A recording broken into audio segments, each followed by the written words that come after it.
truth? Are you tired of being so confused? You feel like you're more fucked up than the lies on the evening news. Well, just step right in. We can talk about it all as friends. And if you want, we can hug and kiss and make up for the party ends. Agree or disagree, still unfriend me. 'Cause I'm everything you want, damn sure what you need. I won't tell no lies, back up on the facts with truth. And if you can't get down with that, you must be somebody's dog.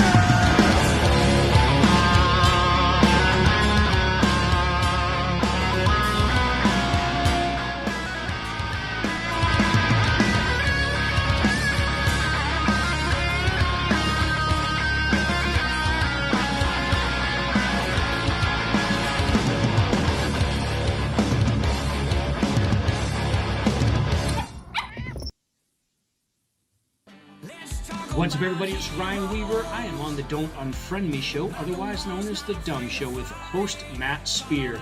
You guys can find the show at The Dumb Show on social media or thedumbshow.com.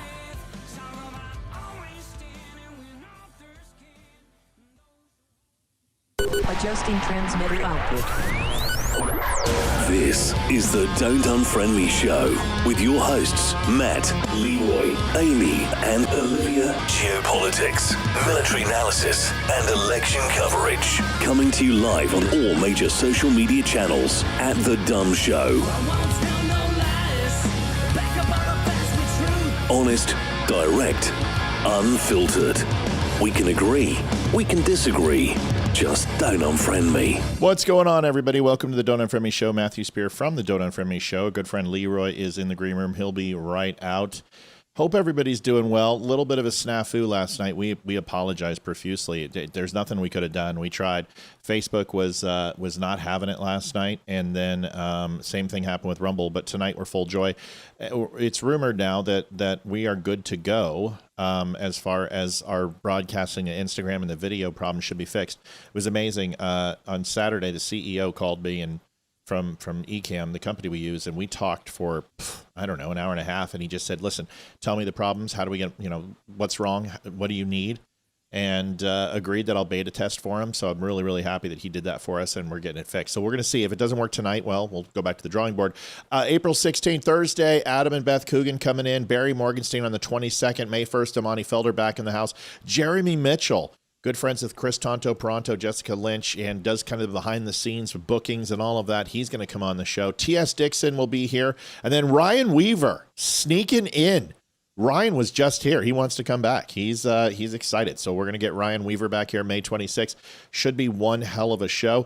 Donations are up. We're behind the eight ball. $300 is what we're going for tonight, but we lost last night. And the bad news is at some point I might need to jump off because the air conditioning guys here, our air conditioning went kaput right before the show started, and it could be bad news. And these things come in threes, and it doesn't look good right now. So, we need some love. So if you can help out the Don't Unfriend Me show, we would greatly appreciate it, and we'll kind of go from there. Leeroy, what's going on, dude? What is happening? I'm kind of going through the same thing. I was texting Matt right before the show, and our weather forecast is calling for like 100 lightning strikes per square mile. Like we have some weird weather event coming in. So if I end up dropping off, that's what happened, folks. God smited me finally. Yeah, and people might be like, geez, Matt, you got red. What's up? So you should see my feet. They are completely cooked. And like to the point of my skin is, like a sunburn's like strawberry color, red. This is, my feet look like black cherries. That's how bad they got burned. And I didn't know I wore sandals. I went out, I hadn't been out since summer, and I just got cooked. Now, the thing is that I've got a lot of Greek in me, and surprisingly enough, a little African American in me. That's where I get the curly hair. And I absorb the sun like no other. Like I will turn it into a tan. I was just going to ask, do you burn then, or does it just go right to that to tan? Look, it's already tan. I mean, this is one time out in the sun, and it's a little red because of the lighting, but it turns to tan for me like that. Like dude, if I showed you pictures when I was a kid, you would have sworn I was Mexican, like except for the bleach blonde hair. That's how dark I was. So I tan like a crazy guy, but my feet freaking hurt. So top of the feet, aloe vera. It's just, listen, there's high times and then there's low times. And the Spear family is in a low time. We're just, things are, Facebook isn't doing well this month. Damani and I were talking about it before the show. Taxes did not go the way we wanted. And, just so woe is us, big deal. We'll survive. We always do. Needless to say, if you want to help out the show, you can. thedumbshow.com/donate. Not trying to get a pity party, but like I said, last night we missed, and then we're here tonight, so let's get going. I can't. I'm going to show. You're going to have to handle it, and then let me know what he says. Yeah, I know. Good luck. So the AC guy just pulled up, so we'll see how this goes. I might need to jump off for a few minutes, and then you're going to have to do what you do best. I can do that. Yeah, everyone's having problems. Join the club, Matt. Yep, like I said, woe is me. I'm not here for a pity party. I'm just trying to keep you guys. We tell you everything. We tell you what's going on in our lives, and here we are.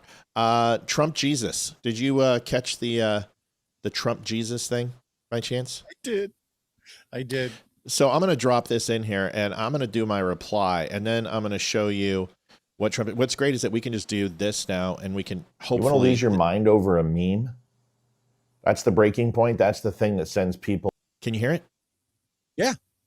Oh, I'm sorry. Did you just see how I can drop a full video in with us now, and I don't have to see that? That's why this is so cool. This is what we've been working for. So I don't have to preload videos anymore. I could just drop them right here, and we could go to town. That's the nice thing about this feature that Ecamm is supposed to do. So here it is. All right, great. I'm excited. It's working. Here it is. You want to lose your mind over a meme? That's the breaking point. That's the thing that sends people into outrage. I'm sitting here thinking, I don't care. I don't care because I know a few things about myself. First, I'm a sinner. I've blasphemed. I've disrespected God with my own actions more times than I can count. So I'm not about to sit here pretending I'm morally outraged over a meme, like I've got some kind of spotless record. Donald Trump is not my pastor. He's not my spiritual advisor. He's not my role model. He's not someone I'm calling for marriage advice, diet tips, or anything else in my personal life. He's a man running a country. And the reason I'm okay with that is simple. He doesn't pretend to be something he's not. He's not walking into church for a photo op just to check a box.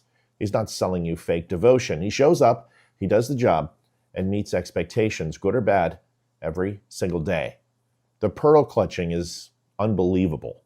We're staring at $38 trillion in debt, politicians getting rich while the country bleeds, money laundering scandals, insider deals, sex trafficking, influence peddling, decades of corruption, and the line in the sand is a meme. That's where the outrage is supposed to live, not the system, not the behavior, not the history, but a picture on the internet. Let's talk about what he didn't do. Since everyone loves rewriting reality, he didn't rape E. Jean Carroll. He didn't go to Epstein Island. He didn't collude with Russia. He didn't rig an election in Georgia. He didn't suddenly become a felon 34 times over on something that had already been dismissed and downgraded.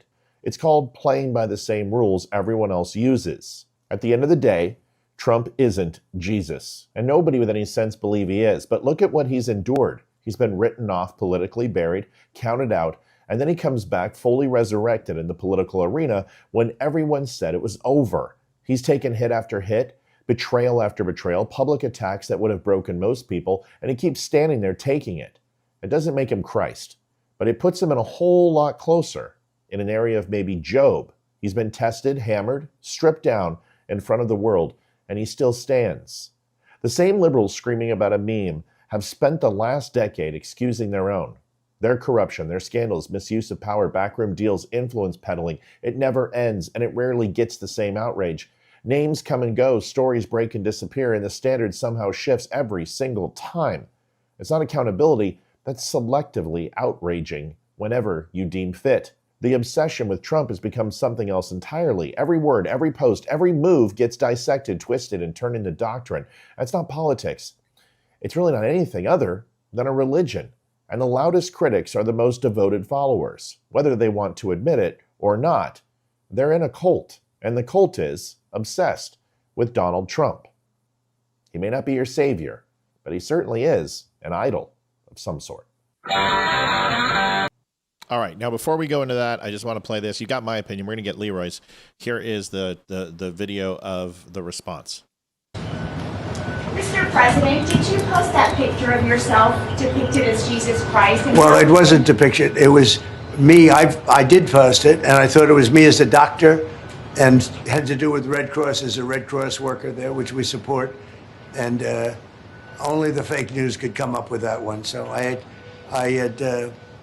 just heard about it, and I said, how did they come up with that? It's supposed to be me as a doctor making people better, and I do make people better. I make people a lot better. As an example, the 11,000, I understand your husband's going through treatment. Yes, sir. Yes, sir. He's going through some very serious cancer treatment, so yes, sir. This goes a long way. Yes, sir, it sure does. Yeah. It's kind of funny afterwards. They said, how does the White House tip? Because she's an Uber driver or Uber Eats or whatever, Lyft. I don't know, whatever. She delivers food. And he goes, oh, hold on a second. He pulls out 100 out of his pocket and gives it to her, or his credit card or whatever it was. What are your thoughts, dude? Like, listen, it's not a doctor, okay? And no, that's not the Pope. And really no, that's not necessarily historically Jesus, because Jesus was in white robes, and the only red on his robes was after he was crucified and they were soaked with blood. However, Jesus has been depicted in robes like that for many a picture. I can pull them up for you. I found hundreds. I also found hundreds with him in no robes. I found also hundreds of him in a loincloth, essentially, for his crucifixion. So I'm not here to defend it. I think the meme generated that. It wasn't him. He didn't create it. He put it up. He reposted it. And he wouldn't have taken it down. But what are your thoughts on this, Matt? I want to know what your thoughts are. You know, we have grown as a society to just kind of accept a lot of this stuff. And I think we're expected to react emotionally rather than just kind of step back and let shit digest before we start, giving everyone our opinion. I will tell you this. To me, the imagery itself clearly was not of a doctor, and definitely seemed more biblical in nature with the lights coming out of his palms, and with what seemed to be American spirituality by way of. All right. So looks like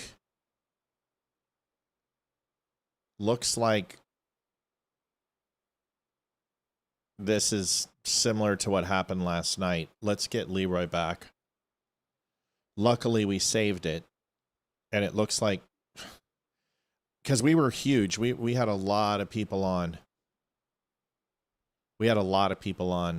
And there we go. We were going viral on Rumble. Okay. So that was a streaming server error. And that's a node. That's like in the United States, the internet service providers are broken up into sections. There's like 5 major sections, and then there's hubs to those sections that provide the internet into the United States. And the reason why they have those multiple hubs is because as time changes. And the algorithms and the cookies and the caches are put on different servers, and all of this is coordinated through giant servers that give you all the internet that you have. Those hubs can go down, and that's what that felt like. It felt like we were on a hub that went down, and if there's a bunch of electric strikes and power outages, that's a good chance, because it interrupted all channels simultaneously. So that's usually what happens. But I think we're okay. Okay. We're 5x5 on all channels. We're crushing on Rumble. We got almost 70 on Rumble. Looks like we're coming back on Facebook. Facebook was crushing, and then it shuts down. I mean, go figure. But anyway, let's get it started again. Go ahead, Leeroy. We were talking about the Trump Jesus post, and you were talking about how we keep this in perspective. And go ahead. Yeah, the one thing that when I was surfing the internet today, I saw that just scores of people just felt like that was enough to demand that Trump resign effectively. And I just thought to myself, man, are you guys, what are you smoking? What are you on? This isn't the first time that we've gone down this road. I don't know that everyone remembers, but it was like last month, 2 months ago, when he had posted to Twitter that thing about the apes, and then it was pitched like, oh, he pitched this like that was the Obamas and he should step down, and how racist was he? And then we found out afterward, right, that wasn't even part of the same clip that he originally wanted. That was some staffer who was doing a screen grab and it inadvertently got that and combined it at the tail end of the video. So I guess we just have to be really careful with social media. And I feel like that specifically out of Trump's accounts, I feel like I wonder if we're all being owned in some sense. Like, is this intended to just make us all at each other, get everyone at each other's throats, or have a laugh about it, or everyone else grab their, clutch their pearls? I don't know. Everything all right?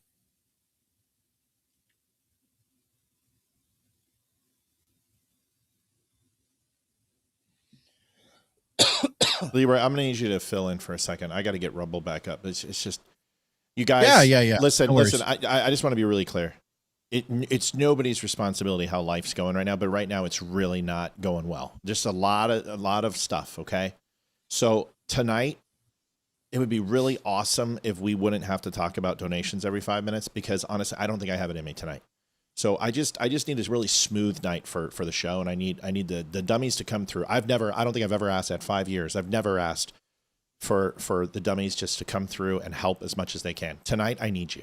Okay? Never asked before. One time when the cameras went down and we lost that thing. Yeah. But otherwise I try to keep it, but we're just not having a very good time right now. Okay? So need some help. Thanks. All right. So as I was saying, and it also makes me wonder if people already assume that he's lying, right? Certainly I'm not a fan of everything that Trump has done, but when you hear that explanation at the end of his video, I thought that I was being depicted like I was a doctor. No, you didn't. If you saw it, you wouldn't think that. No reasonable person would think that. So that automatically makes it seem like it gives the illusion that you're trying to be deceptive about something. And so you have to wonder, like, how many people just automatically assume that he's lying anyway, just because of who he is, right? And with things like the midterms coming up and a fresh set of elections eventually, you have now potentially put just more of a bad taste in the people who may be a little more religious, right? Maybe these are the people that go to church every Sunday, or, this kind of thing. If there are people out there that are mildly religious, maybe they saw that and then heard his explanation at the end and said, "Oh my God, you are clearly lying to me." So I wish somebody would take away his Twitter account, honestly. Take the mic and move the mic back a foot, please. Try it again. Is that any? No, go ahead. Now talk normal. That's normal for me. Okay, move it 6 inches towards you. Check 6 1, inches. 2, check 1, 2. Stop right there. Do it one more time. Check 1, 2, check 1, 2. Perfect. Thanks for filling in, dude. Okay, check Rumble, guys. We should be good. We had 75 on, and now everyone's off. So, Olivia, is there 2 Rumbles up? Please check. It's just been like last week sucked. No. I need you to go look at Rumble and see if there's multiple shows. It's just been a shitty 2 weeks. You know what I mean? So the frustration of just the show not working and constantly throwing in hiccups with it. We're supposed to be doing the drawing tonight and that page won't load. I mean, it's just one thing after another, bro. Just one of those nights, man. And it just sucks. And we had almost 100 people on Rumble. Now we got 6. So it's just like. Showing the first streaming as but it's. Is this one showing live? Okay. All right. Let's rock and roll. Okay. Jeez. So it comes down to, like, I think this is one of those things you get to believe whatever you want. You get to have as many feelings about this as you want. I'm not questioning people's frustration. I think it was a stupid post. I think it's dumb. Yeah. It's obvious that it's Jesus. Anyone who says it isn't is just making excuses for Trump. It's okay to disagree with the man we voted for. We stand by him, but I think he was wrong, and what's funny is, the swimmer, who,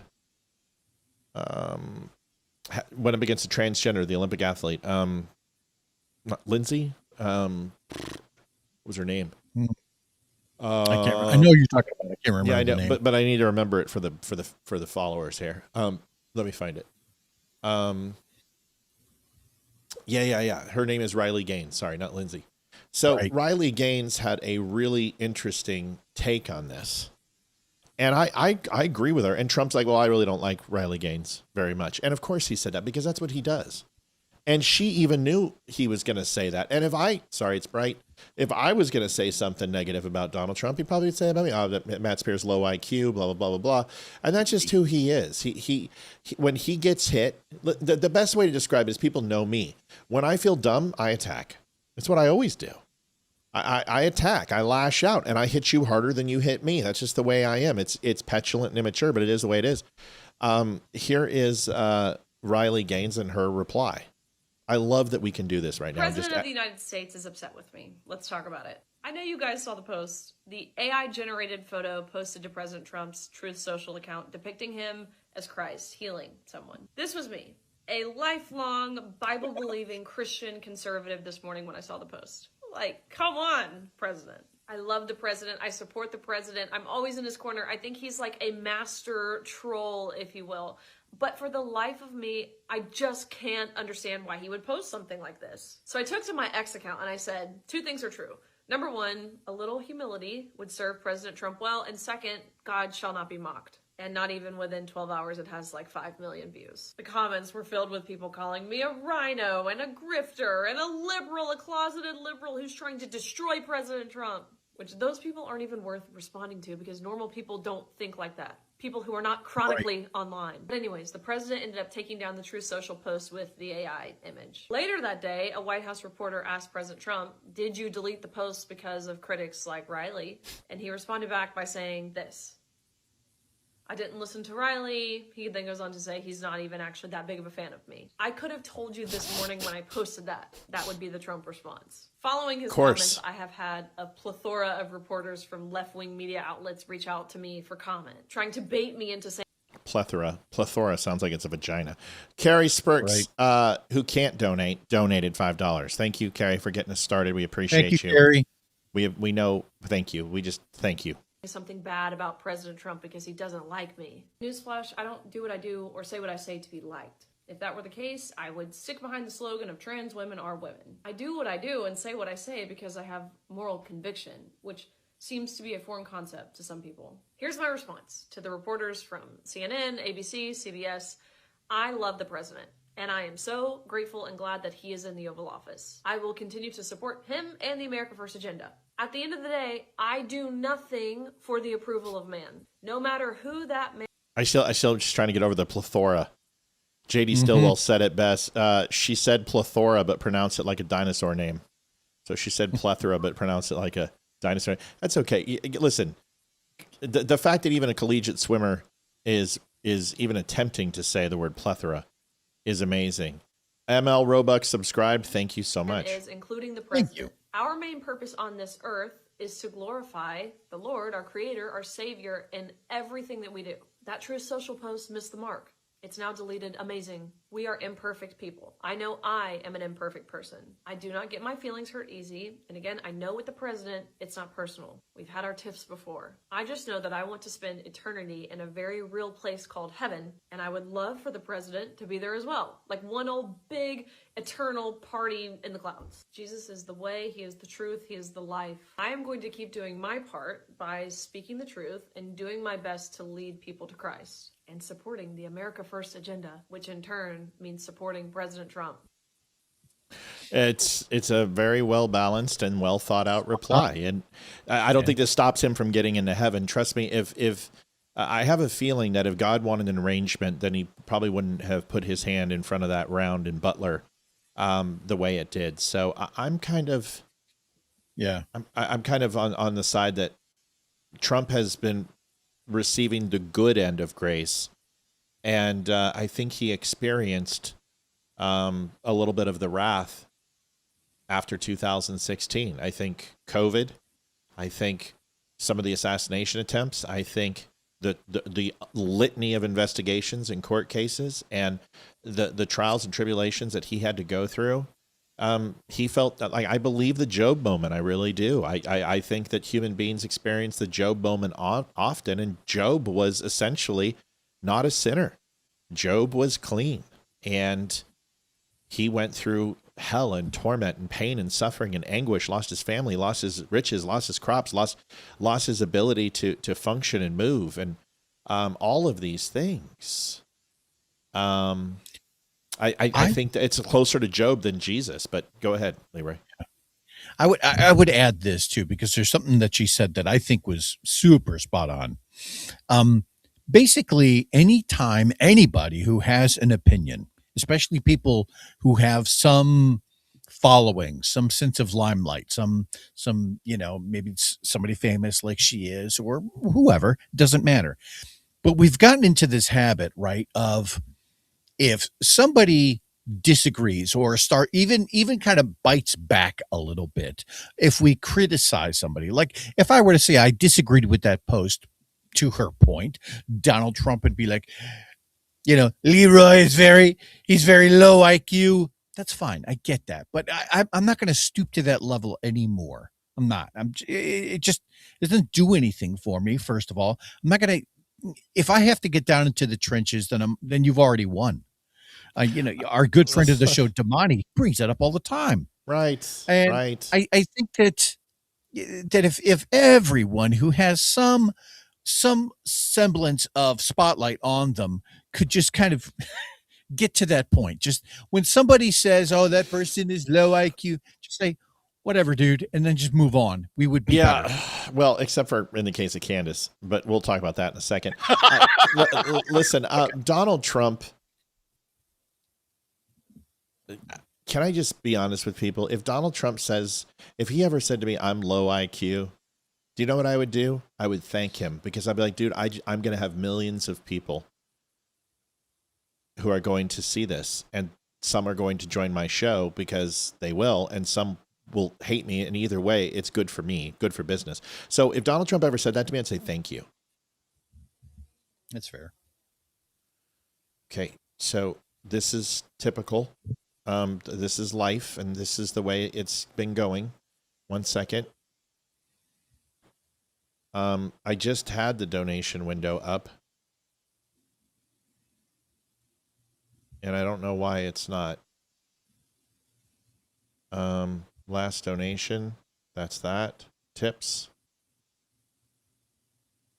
Looking for it. Just wait, please, Liv. Liv, you can't ask me to fix something and then come and tell me to do something else, Pumpkin. I love you, but I can't. I don't multitask. This show is not built for multitasking. When the multitasking isn't working, Sweet Pea. You know what I mean? So, add widget overlay. Okay, try. Deirdre Daly donated $100. Deirdre, thank you. I love you. You're amazing. You're without your help. Thank you so much. You introduced us to Barry. Thank you. We love you. You're amazing. You've done great things for our show, and so many other people have. Thank you very, very much. Just need a good day tonight. A good night. I don't want any drama. No drama for your mama. John Stillwell, $50. HVAC issues are the absolute worst. Yes, they are. Thank you. We appreciate you. God, I can't wait till we don't have to do this shit anymore. I was talking to Damani today, and Damani's like, Matt, my Facebook is completely dead. What do I do? And I said, Damani, you're going to have to move to a donation model. And this is the new future. It's a lot of podcasters are doing it until they get the big contracts, and you got to do it. And dude, Damani is so much better than me. He just, people would you and him together would be better than me and him together. You guys both have. Go ahead. Yeah, I wonder about that model all the time, and we've seen it on other shows where they have like that buy me a cup of coffee link or whatever it is. And they have private donations, but then they also will do some level of sponsorship. And I've often wondered how effective that is. I don't know. Well, we tried the sponsorship thing, and it worked out for about a year and a half, and then it changed. And it just takes time. And listen, we had a great year. We're having a great year. It's just a shitty couple of weeks. That's just the way it is. It's just a bad week. And I don't want to sit here and talk about donations all night. You know what I mean? Yeah.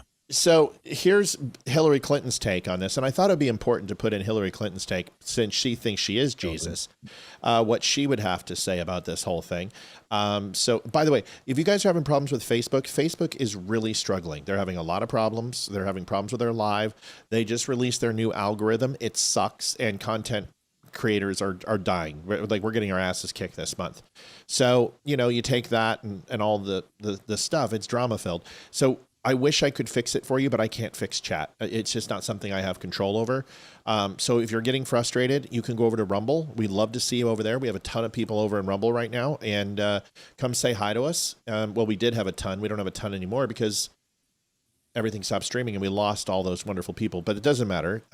Let's go on with Clinton's reaction.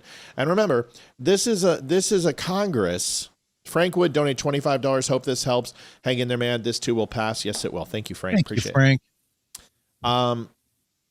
This is a Congress under Biden where staffers were having anal sex in the congressional quarters, where cocaine was in the White House, where transgenders were flashing their tits and their genitalia on the White House lawn, right? Where for the Nutcracker was done by trans people and hello. But here's Hillary Clinton to tell us all about how Donald Trump's the Antichrist. Here it is. Great point. Example, well, let's come back to Sunday it. And through Hold today. on. Hold on. I hit play. Hold on. Do you want to make a point? Make a point. Go. Sorry. Oh, I was just going to say that's a great point because this whole time, everything that I've heard from the left is, we need somebody who's more normal. We need somebody who's more, right. Brings it down a notch, somebody who represents all of us. And here but then when, just to your point, when Biden was in, we had all of this sex in the which room is that? No, it was in Congress. It was in the congressional halls. It was in the congressional hall. We had dudes with female implants flashing themselves. That's not normal.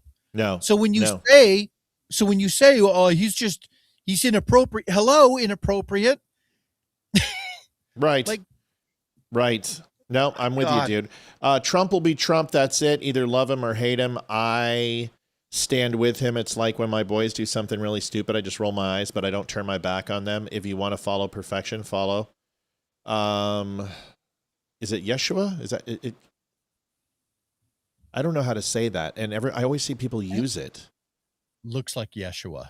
Is it? But it can't be Yeshua because that's not correct. And I don't think it's Yeshua. Yeshua? So, or Weissway? Olivia!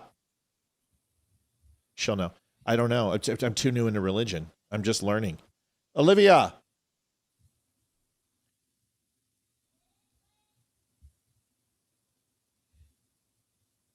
Maybe someone could help me.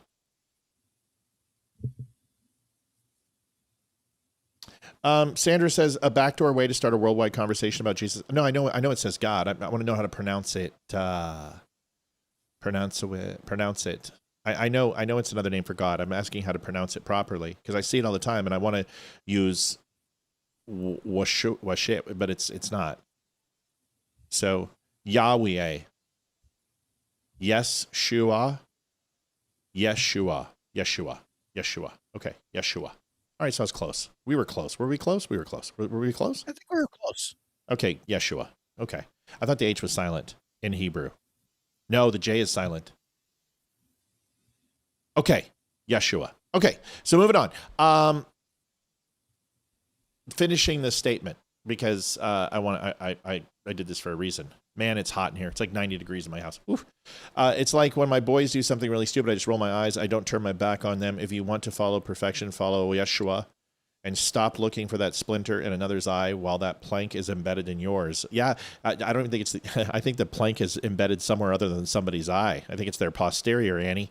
I don't disagree with you in any way, shape, or form. I think we could all, like I said, feel any way we want about this, I really do. But here's Hillary Clinton's feelings. I think this is completely stupid. Even though I said everyone could feel a certain way, this is not the way I expect you to feel. Really, some some would call profane posts by the president. And I just wonder how that fits into staying focused. The Easter Sunday message, the president threatening to decimate a civilization, and then just, I think, overnight posting himself as Jesus. Does reaction to that fit into the message? And what is your reaction? Absolutely. I mean, we need to hold leaders accountable for what they say as well as what they do, because words, especially from an American president, have real consequences. How about taking out TSSCI encrypted servers and essentially giving every foreign government access to your unsecured server and then destroying them with BleachBit? And how about threatening women who were raped and sexually assaulted by your husband? Is that okay? Can we talk about what real estate deals? Does it make? Yeah, at this point, what does it make? You're right. When you look at the last week of unhinged rants coming from Trump's social media account, it's just disgraceful. I mean, threatening civilizational genocide, threatening Pope Leo, threatening... Well, that was some weird shit. Now, I want to get back to this point. Screw Trump. Whoa. We might have an unedited version of Trump this. And Vance and these people prattle on and on about Western civilization. I don't think they've ever taken a course in Western civilization.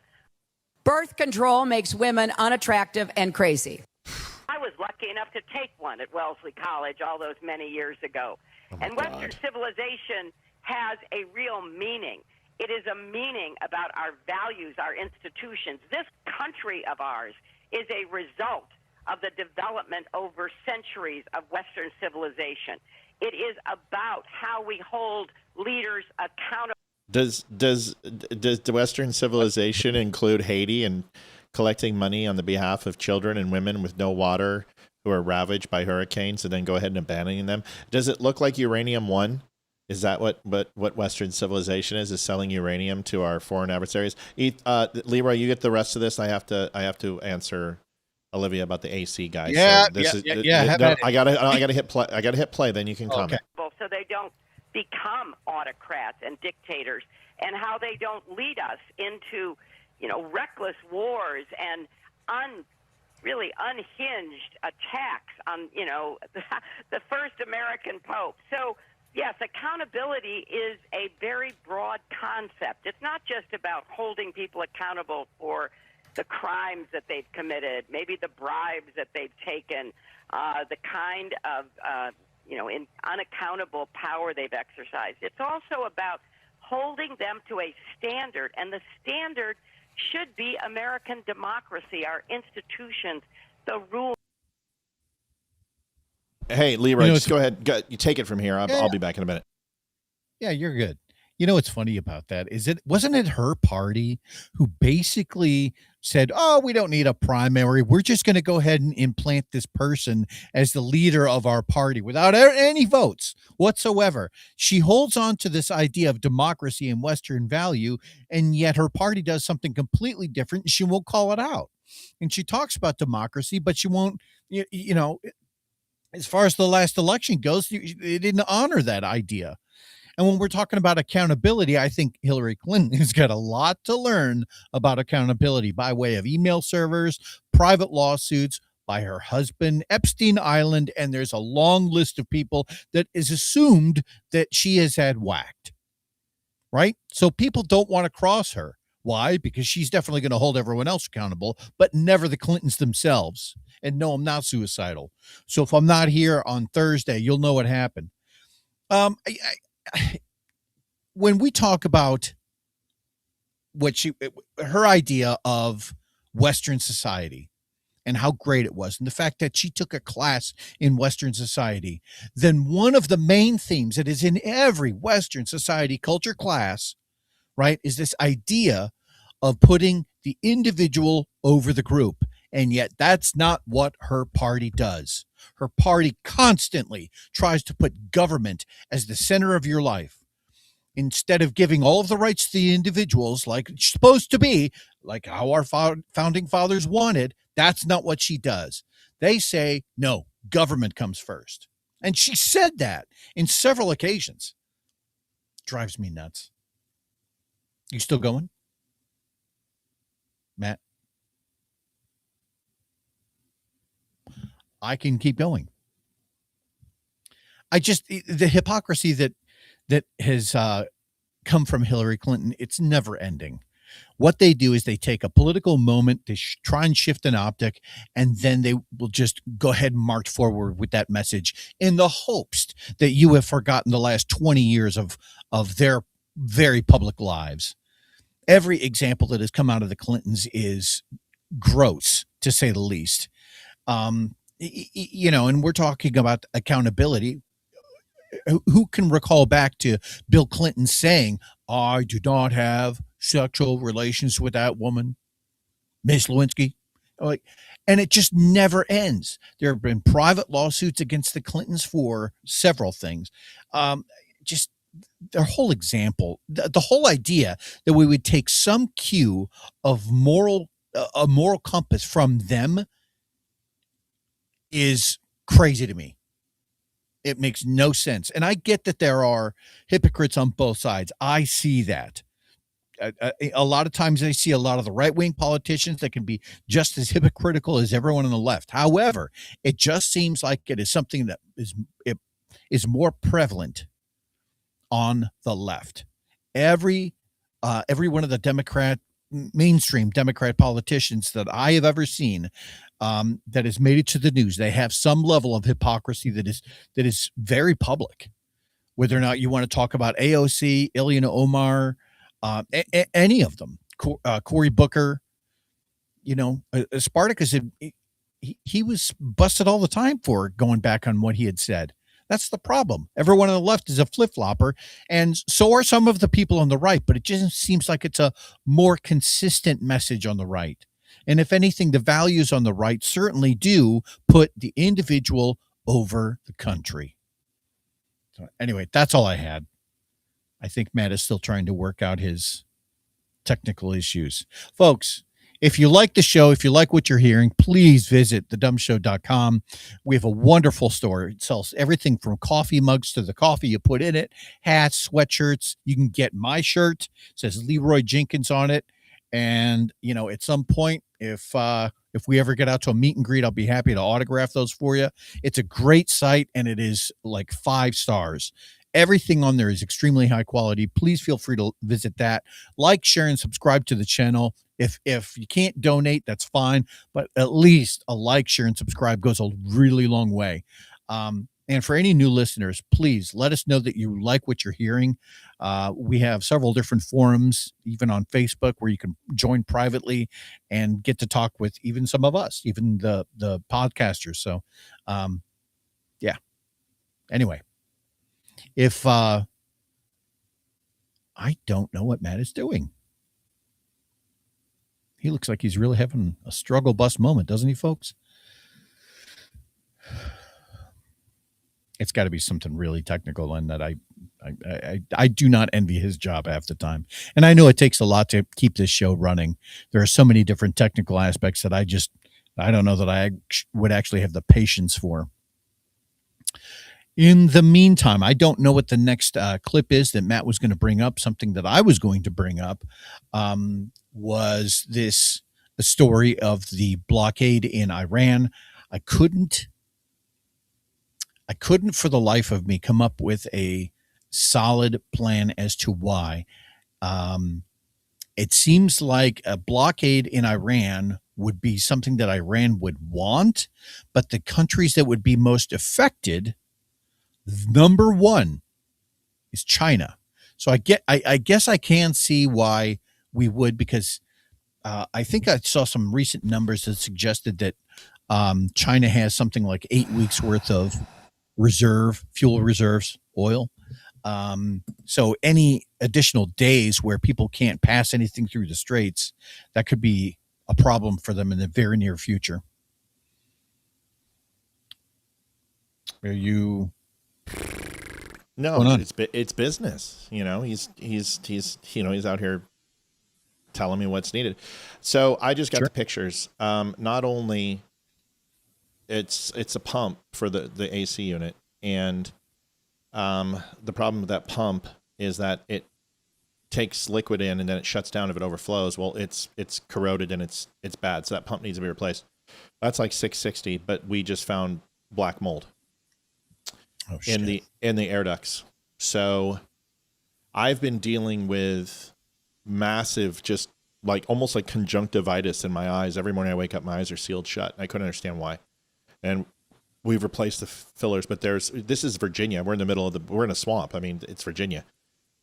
So there's just serious mold, and there's mold growing inside. So they have to put a UV system in it, a light infiltration unit to kill all of it and flush it. I saw the photographs. It's bad, dude. Like, I just saw the pictures and I almost threw up. But this is bad. So it's like $3,500. So there we are. Life just bam. So I just told him, he's like $3,500, $3,560, and I said, bro, I'm not giving you a penny over $3,500. So just so I can feel like I'm getting out of here without completely you bending me over the table and anally violating me, I need $3,500. Go ask your boss. And he's like, well, we have a payment plan. I said, let's see what the terms are. But right. It's just, dude, but you know what's funny is before the show came on, I looked at Olivia and I said, the hits are going to keep coming, and how we react is more important than the hits themselves. Let's not react. Let's not react poorly. Let's not let it affect the show. Let's not affect our great, we are blessed and we have been so good. So that's it. You know, it's life, and we'll figure it out and we'll survive. But I'll tell you what, this newfound like calm that I have, I don't know where it came from, but in January, something happened where something just clicked, and I'm just not going to overreact. People are like, well, you were intense. Well, I'm in a business negotiation with a guy. I'm not going to, be like, so how about you bend me over? And I just said, dude, I just looked at him. I said, with all the love in my heart, and God is my witness, you need to tell me what you would put in your mom's house, because after what's happened with the IRS and what's happened with a few other things, I need you to tell me you would put this in your mom's house. And the guy's like, dude, I work by the hour. I would not screw you over for this. This is something I absolutely think you need. By the way, your room is way too cool for me to screw you over. He really liked the podcast room.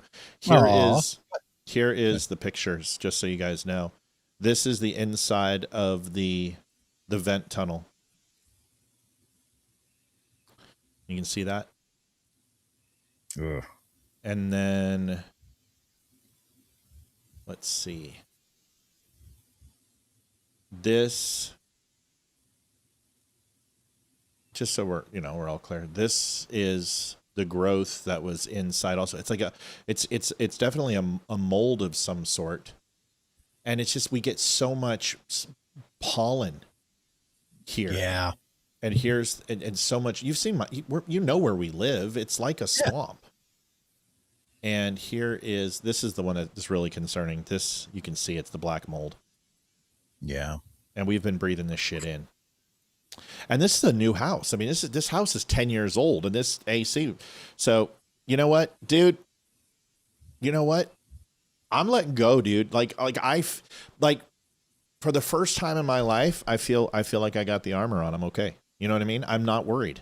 Like, yes, IRS sucked. Yes, this sucked. Yes, the other thing that happened sucked. Yes, the thing we have got to take care of tomorrow sucks. But I don't know, dude. I'm just happy. You know what I mean? I'm happy. This sucks, but I'm happy that I feel like life is. Remember you had to get your windows done, and how crazy that was, and you had to get all the windows replaced, and you just go, shit, that sucks. That hits the savings account. That hits. Okay, so plans change, and I don't know, man. I'm just. This is a time where I would have flipped out, and I would have like freaked out.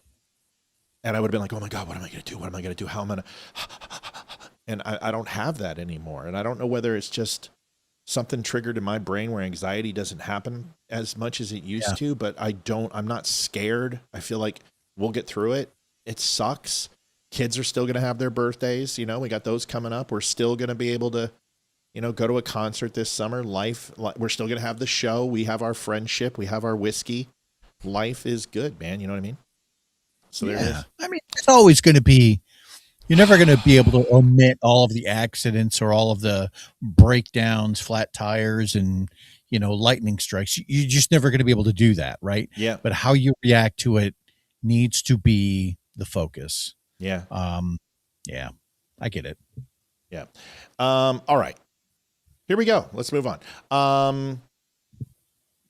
It is hope. Jesus is working on you. Maybe that's what it is. By the way, now that I'm in such a good mood, screw Candace. She's low IQ and dumb as dog shit. Watch this. You see she has millions of followers, and you think, okay, this is an illiterate person. Kind of read books. I'm just fascinated with learning real history because I think that truth is kind of, what actually has happened, the events of our world, is obviously, as the expression goes, way stranger in fiction. To do it again posthumously. Hey, can I ask some questions from somebody? We have any plumbers or HVAC guys in here? This UV system, it's to prevent it from happening again. It's also to purify the air coming in from the intake so this doesn't happen. And it's UV light, and then there's a UV filter. You guys are good with this? And then it also comes with a full serviceable warranty for, they come out every quarter, they flush the system, they change the vents, everything else.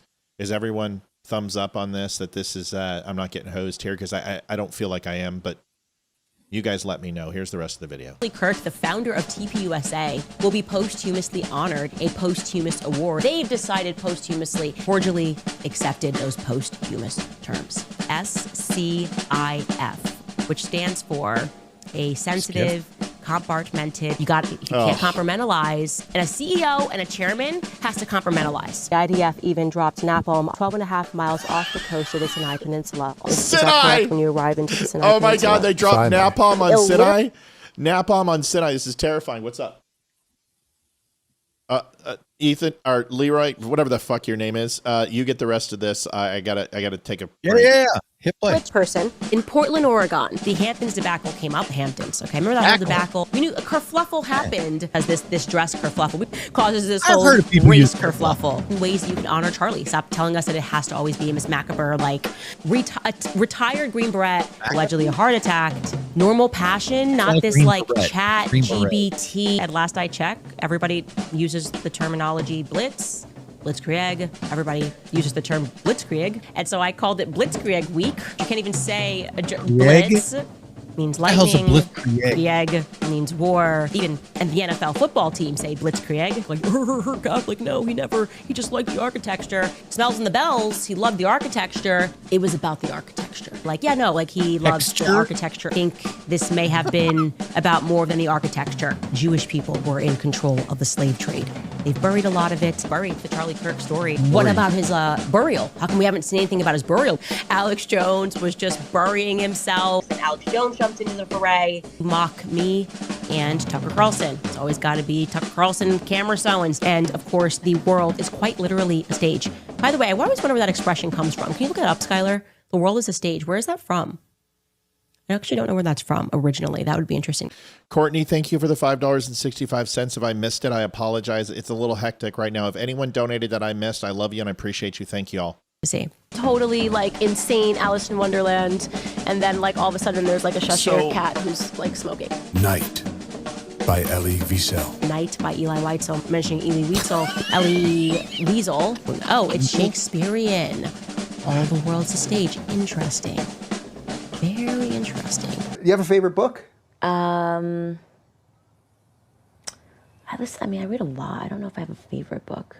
That's such bullshit when people say that. Nothing favorite? All right, I'll take it. Because that's what she is. She's illiterate. That was Miss Candace Owens. What's your favorite book, Leeroy? Oh, I think I'd have to go with Jordan Peterson's 12 Rules for Life. Great. I'll give you mine when I'm back. It's got more stuff to do. That's not a dodge, by the way. We can go Tennyson. We can go Thoreau. We can go to Twain. I got it. We're figuring out the financing right now. The Iliad is probably like number one.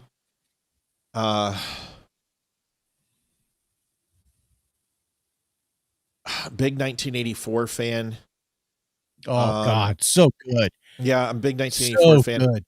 And then, I got to be honest with you. I'll put a little fiction in here. Red Storm Rising by Clancy is probably top fiction. And then, autobiography by Walter Isaacson. The Steve Jobs story is ridiculous. And then kids book, Shel Silverstein, anything Shel Silverstein, and then world history.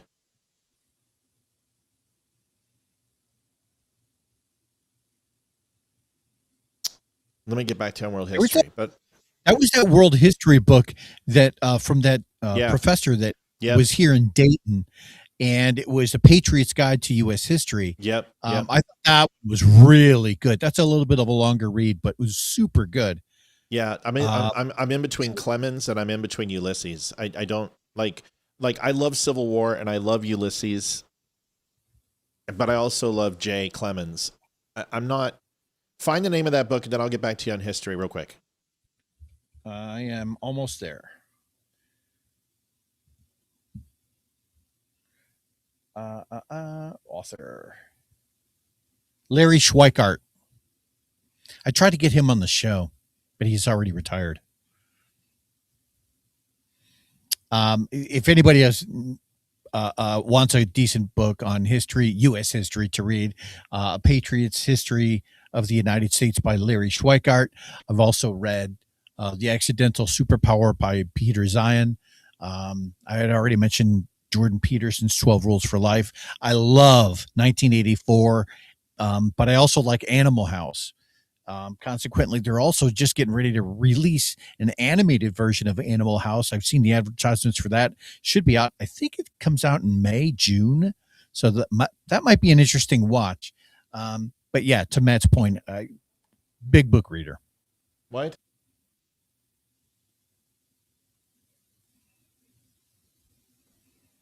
All right. Ulysses. Yes.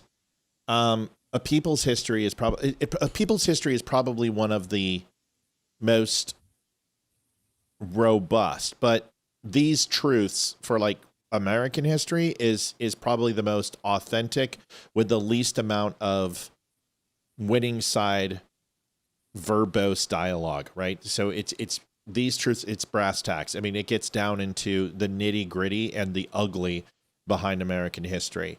We have to mention TS because he's coming on the show. Yeah, well, that's an amazing book. But Killing Lincoln is probably one of the best books I've ever read. And Bill O'Reilly really was a co-author. He crushed it. But Killing Lincoln is an incredible historical account of Lincoln. Like, there's nothing that's been that accurate. And, and then the last one is, Best Evidence by Tipton for John F. Kennedy assassination as well. I love good books, and there's nothing like a good read. But history is tough because there's so many good ones, and it's such a vast experience and such a vast time frame. It's hard to pinpoint. Anyway, Candace is stupid. Is that what you said? Is that what you said when it was over? I didn't say those exact words, but I alluded to it. Yeah. Listen, she's not stupid. She's not. The problem is that when you're on a dais, you have your speech written for you and you practice it. When you're on a podcast, you're going to run across words and you're going to say so many things that there's times where you can make mistakes. I don't hold her to account for that. What I have a problem with is that the mistakes are repetitive, which means that somebody told her at some point, this is how you say the word burial, and she chose not to fix it. That is stupidity. And that's willful. What's willful stupidity? That's willful ignorance, which makes you stupid. So it's okay to make a mistake. It's okay to say something, but if you call something Nepom and I can't even say Sinai the way she said it. How did she say it? Sinai? Sinai? I mean, seriously? Yeah. And you call yourself a Christian and you can't even say Sinai? I mean, you could take an example of the Sinai Peninsula, but Mount Sinai, I mean, that's where the Ten Commandments came down from. How do you not know this? And did you not go to church? Come on. I mean, I guess I'm a hypocrite because Yeshua, but I haven't been to church in a long time. And I don't think, is that a new thing? Did you hear that when you were younger in church? Yeshua? I had never heard that one. No. I haven't either. And I went to a Catholic school for like 8 years. Never heard that one. Right. I just, okay. Are you digging Matt Walsh's historical work? I've seen it, but I haven't taken part in it, but I know that he did a really good 11-minute clip on it. So, and I like Matt Walsh. Here is, remember Kelly, this is the guy who, weird show, folks, but it's getting there. Kelly and Israel nukes. I just want you to listen to the dismantlement of this. This Joe Kelly is such a moron. He's not a moron. I just don't think he's an authoritative figure to be speaking about these things. Listen to this. Will, does Israel have nuclear weapons? Yes, almost certainly. I mean, they haven't officially claimed it, but almost certainly they do. Why don't we know for a fact? Because they don't want to say so, because there's American statutes. Why do they get a pass? Why do they get a pass about that? Well, because they're our ally and Iran's our enemy. See, it's so because we're the good guys. Okay, and Iran's the bad guys. A very interesting admission. So our friends don't need to be transparent about their nuclear capability, but our enemies. It's good to be America's friend. But our enemies do. Yes. Wow. That's exactly how it works. Well, that's because we have the B-2 bomber and they don't. Hypocrisy, isn't it? No, it's only hypocrisy if you don't have a normative view of whether the United States is good and Iran is bad. I don't think there's a normative view of those there things. is no single. Yes. There is no single good reason why Israel should be allowed to refuse to admit whether it has nuclear weapons. There's no reason. They should be call the international law police. They should be. Again, they're a core ally of the United States, and the United States is the most powerful country in the world. This whole multipolarity talk is just silly. There's a unipolar hegemon in the world. It's the United States, and we're also very benevolent. And so Israel, our friend, does it. Gets when you say gets America to do things that is the Iranians when you say, don't. okay, And that's the way the world works. When you say benevolent.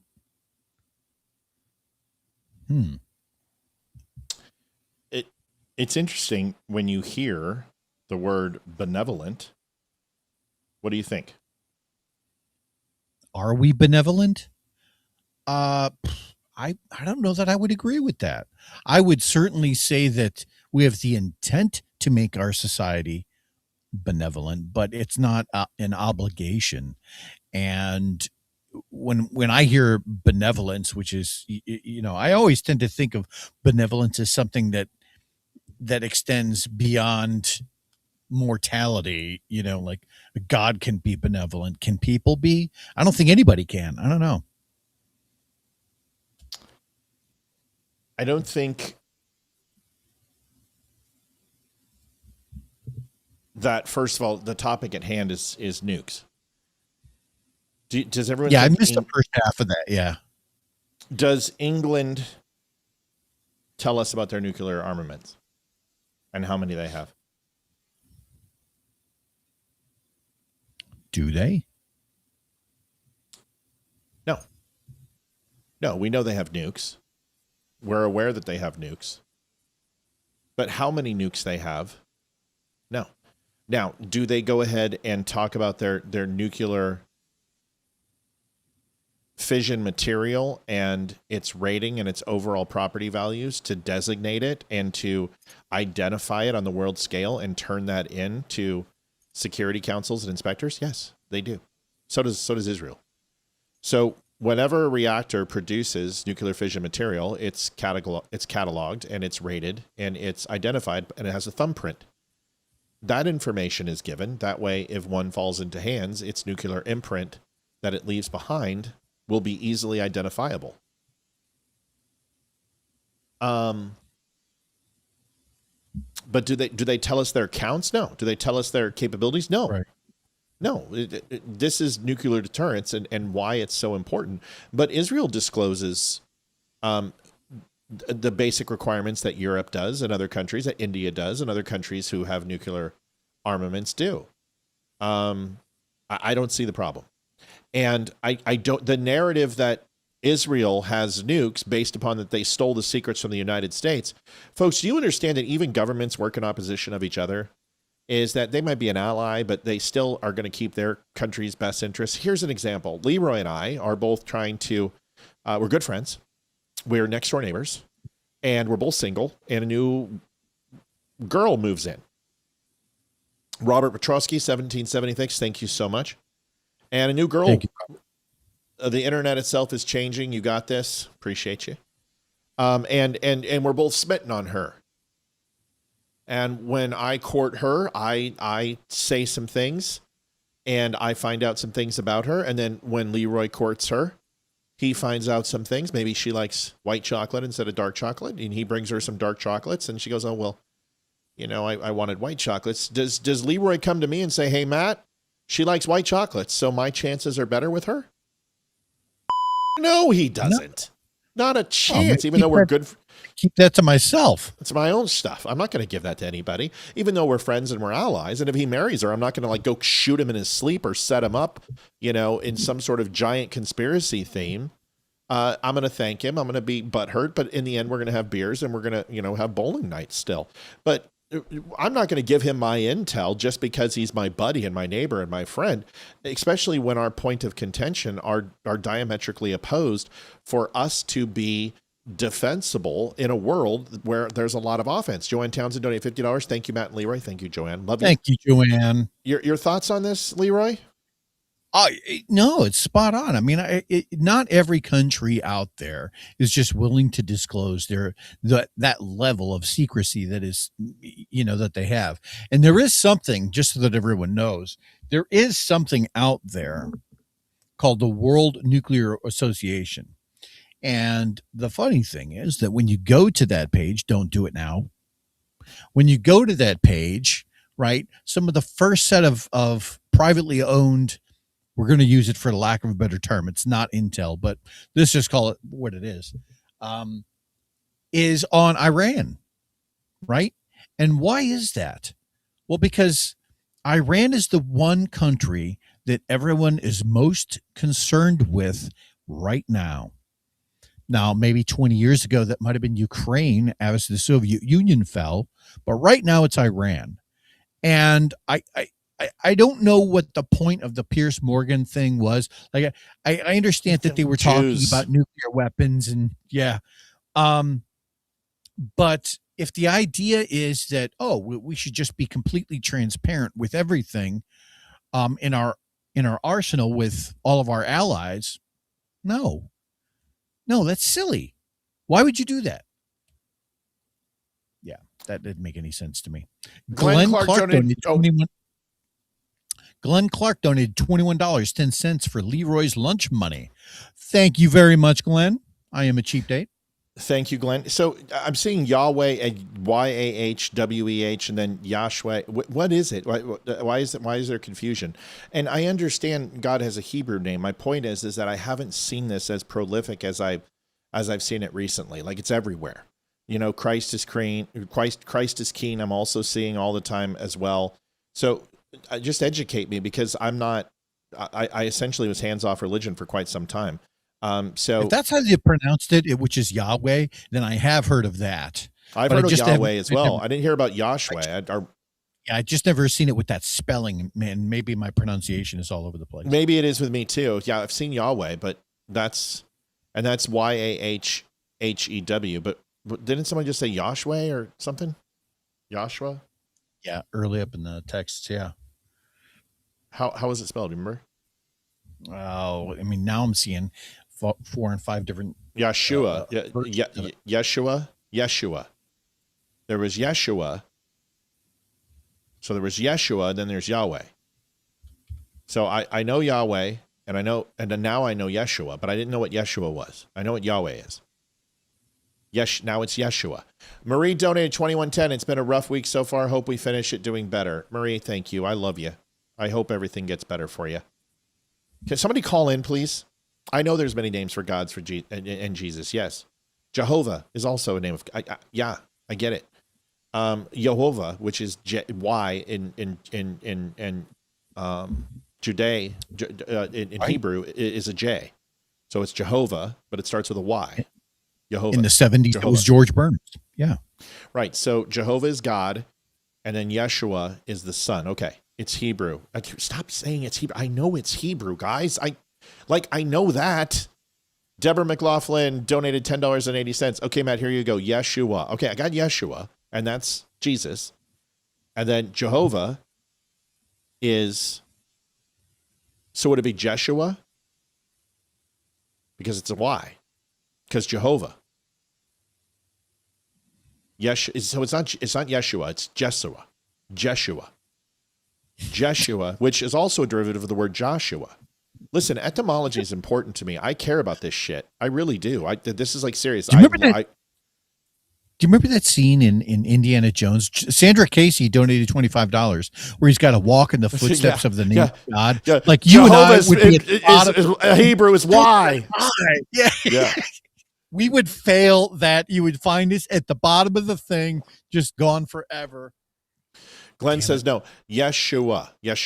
Okay, so I was right. So it's Yeshua, which I pronounced correctly the first time I said it. But Yahweh is also... Okay, so someone said there's 200 names for Jesus. Okay, so we're done.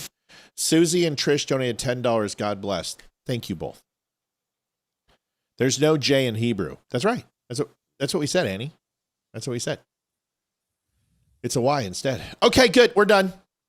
Yeshua. I got it. I'm going to say Yeshua from now on, and we'll say Jehovah, and we'll say God. Okay. Jesus works too. Carrie and I are on the same page. Frank Wood donated $100. Love you, Matt. I need to help you. Been there. Thank you, Frankie. We love you. We love you guys. You guys are incredible. You're freaking incredible. Move over 200. Okay, then we're good.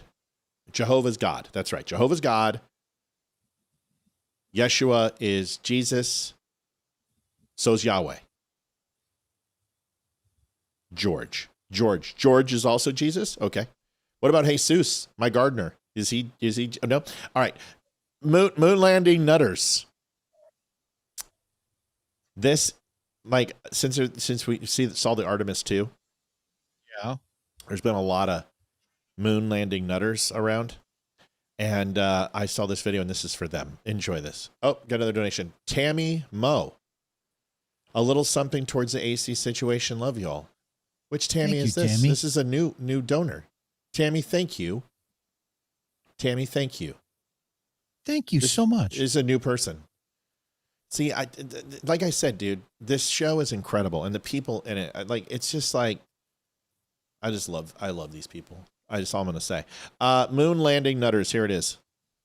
That's just fake. I got video proof here. Nah, that's. Annie says, y'all are fun. This is my first time being here and joining the conversations. You should. We have a good time. All right. Thanks, Annie. But Annie, this is fun. Seriously. That's just fake. I got video proof here. Nah, that's fake too. Well, you can see the rocket. Nah, I don't believe it. We brought back rocks from the moon. Nah, you gotta prove to me more than that. The landing sites are visible using a telescope. It's Tam Mo. Well, now I know who it is. Hi, Tam. Sorry, I thought it was new. Is that how you spell the last name? Mo, like go, and like I guess that would be French, right? Like go Tigers. Geau. French, Petty. French? Well, Tam Mo, M-O-E, would make sense if it's M-E-A-U-X, because that's Mo. We're just oozing with culture here. No, you gotta prove it to me. They placed a mirror, and when you shoot a laser at it, you can observe the reflection. No, I don't believe it. I've done that at the Griffith Observatory in Los Angeles, by the way. I've done it. Yep. That's awesome. Yep. Done it.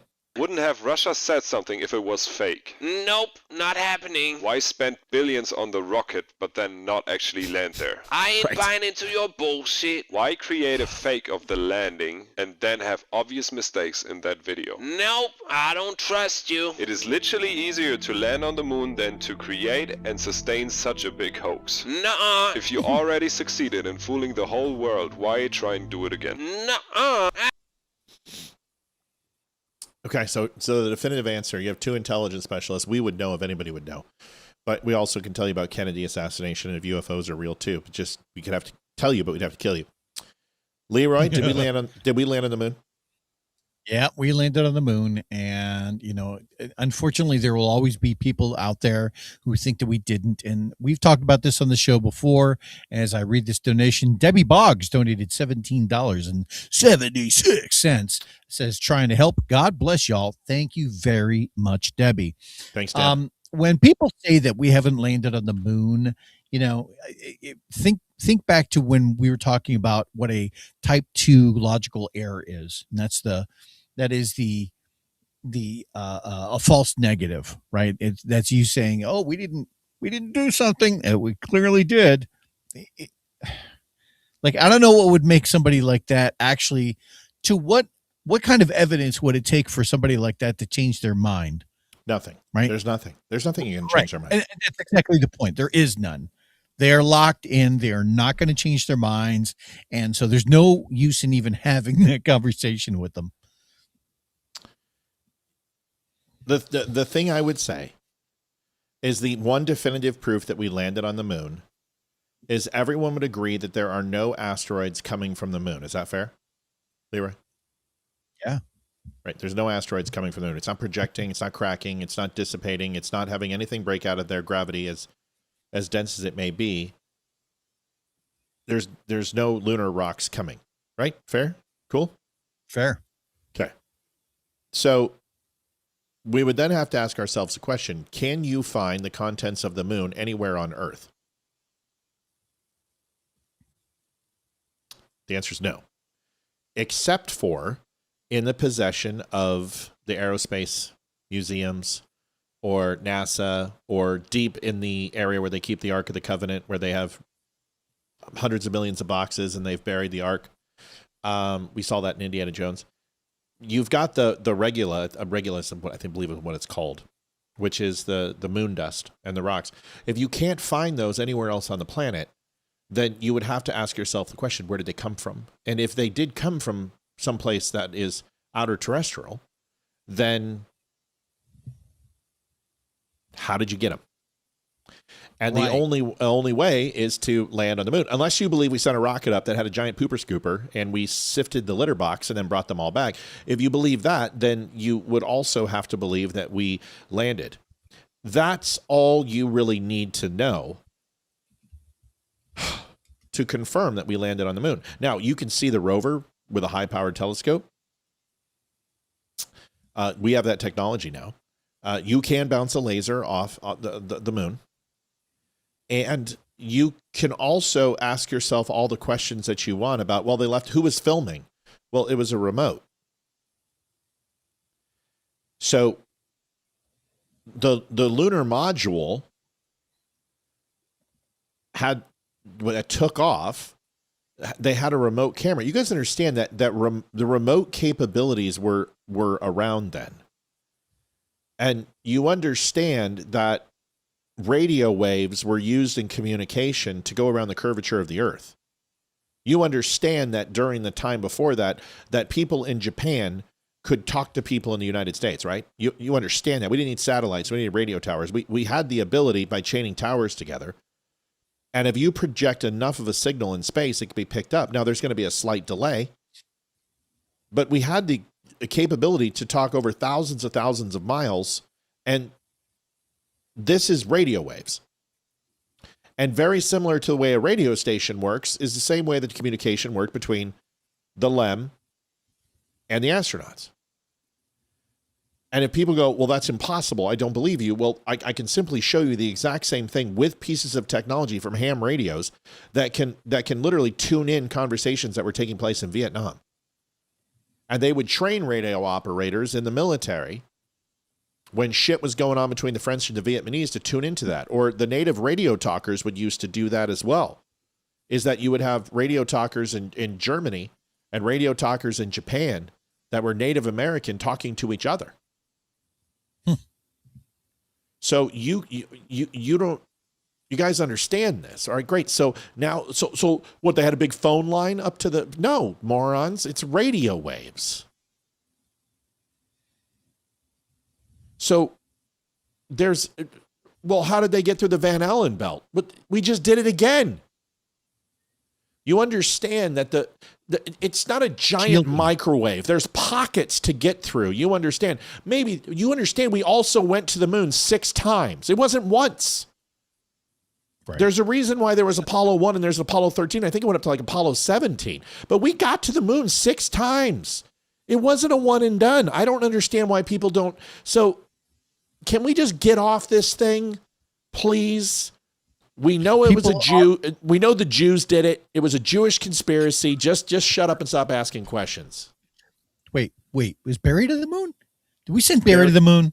Barry was the photographer. That's how he got his big start. He took the pic. He's the one who took the pic. We should post that on his page. He tends to do that a lot on his private page, where he's like, pictures I wish I had taken. We should. Elizabeth Hall says, Matt, can I come visit you and Olivia, everyone, on June 19th? Sure. Why not? Yeah. Yeah. Why not? We don't care. We'd love to.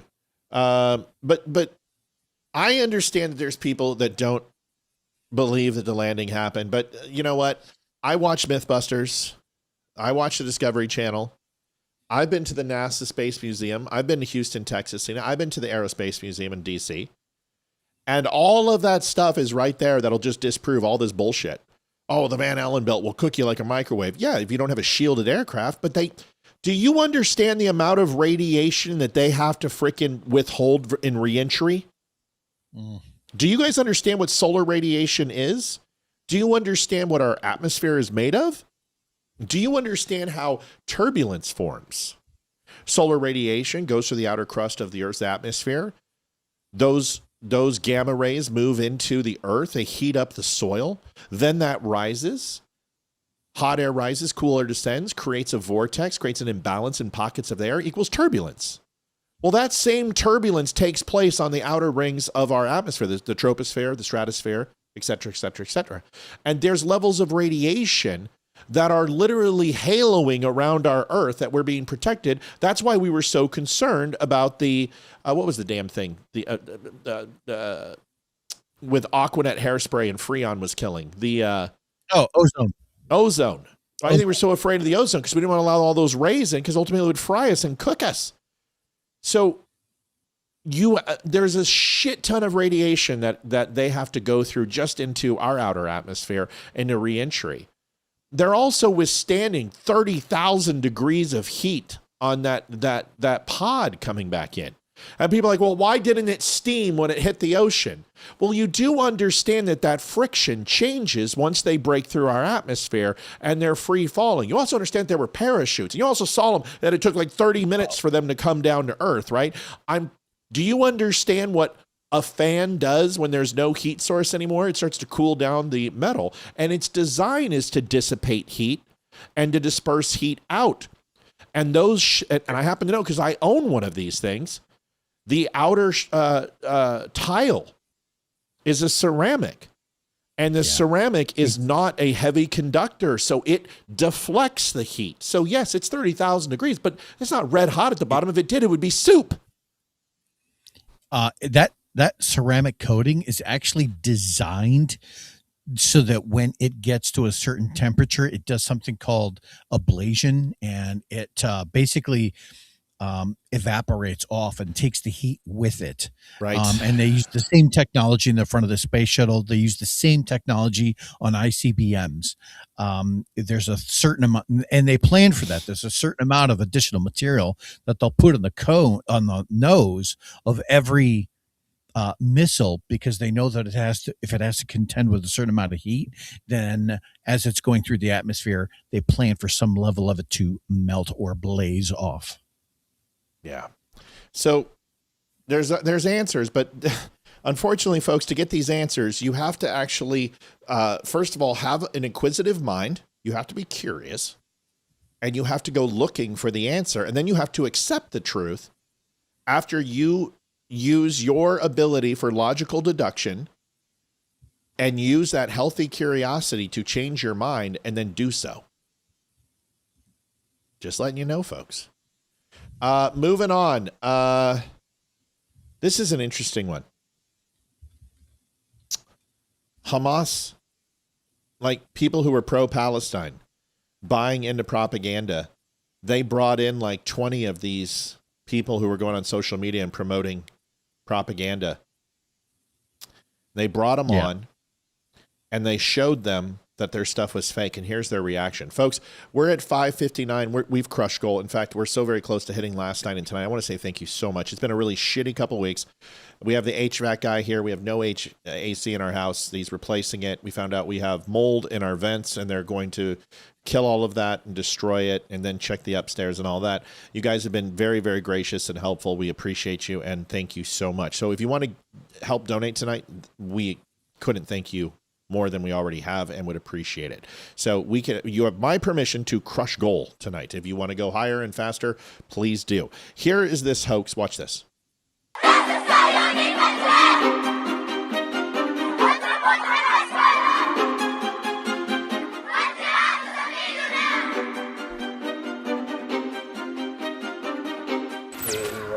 السادسة في المدرسة عن إسرائيل. إنهم ننطقهم لأنهم هم أدونا وهيك. أنا بدي أهزمهم بالحرب، بدي أهزمهم. يعني إنهم بيعلمونا بالمدرسة إنهم إرهابيين إنهم هدول مش مناح وهدول بقتلوا قاعدين بشبابنا. عمليات الدعس، عمليات الطعن. العمليات هاي تاعت الدعس والسكاكين هاي إشي بيرفع الراس لفلسطين. إذا بدك بطلع بستشهد عادي. It's like information I haven't really been exposed to. This is a lot of stuff that I only thought about and considered, but never actually saw it. So it was really an eye-opener. It's a lot to take in. They didn't tell us about that. I gotta be honest, I feel like a moron, an idiot, because I am naive. I live my own little bubble. The world is fine, the world is great, and you see something like that, and you're like, holy shit. Having little kids say that, them telling them on TV shows to kill Jewish people, like, why are we allowing this? Like, why is this happening? Mr. Oliphant ordered a bag of coffee. Mr. Oliphant, thank you for ordering coffee. We appreciate it, folks. You go over to the Dumb Store. Use code DUMB10, save 10%. Can't save 10% on coffee, but you can subscribe and save if you would like. We have T-shirts. We have great stuff. Go on over there. Take a look at the Don't Unfriend Me store. Happening. I think most people are like me. We just don't know what's going on. I have no idea this was going on. And we are in a war right now, and I believe this is a psychological war. And yes, that is very scary. And I think that is why education... Ivy Lee, it's been a while. I hope you're doing well, hun. It's good to see you back. Is so crucial right now. If I was a child there, I would probably believe the same. Yeah, I think it's just sad that no one in power is protecting these kids from an educational perspective. It's really disheartening and disappointing that these kids aren't able to have the childhood that they need to have. I think we really need to wake up and stop being so nice and get really involved and pull the plug. أيضا الجهاد يا رب وتعز ورباء من دمها صنعت حرية. أنت يا زكريا شو حابب تصير؟ مهندس. مهندس؟ ليش بدك تصير مهندس؟ عشان أفجر اليهود. Oh my God. نطخ اليهود. كلهم. It's scary because they're young kids, but they have so much hate in their eyes. How could you be teaching kids this type of act and just these things that aren't true? It's horrible. The kids are being robbed of not only their innocence, but they're also being robbed of their natural ability just to love life in general. Getting taught from a young age to literally hate your neighbors and to hate the people that are around you. So that's really sad to watch and to see. They're children running. This whole experiment goes on for, 20 minutes. And I got to watch the whole thing, and it's just more of the same. And listen, if you've ever been overseas, these stories are not uncommon when it comes to Arabs. And most of the children at the age of 2 years old are playing with dummy grenades and dummy weapons, and they're being taught to kill Jews or rival Arabs, whether it be Sunni or Kurd or Shias or whoever it be. This is everyone. This isn't a province in Gaza. This is the entire system. 90% of the adults in Gaza believe from a river to the sea, and every Jew should be eradicated from the planet. I've said this a million times, and this was someone that I took from, I think it was Tim Kennedy, but it was pretty simple that if tomorrow Israel laid down, or if Hamas and Gaza laid down their arms and surrendered, that they would be treated humanely. The people who committed atrocities would be held accountable, probably be put to death with trials and criminal trials. The people who did things in the name of military probably, and if they were legal, would not face any punishment, but probably would have some detain and some debriefings and things to that effect and reintroduction to society. And the civilians and everything would be obviously set free. But if Israel laid down its arms and surrendered to Gaza and Hamas, every single Jew would be killed in Israel. Every one of them murdered and eradicated. And that is the truth. It's just the way it is.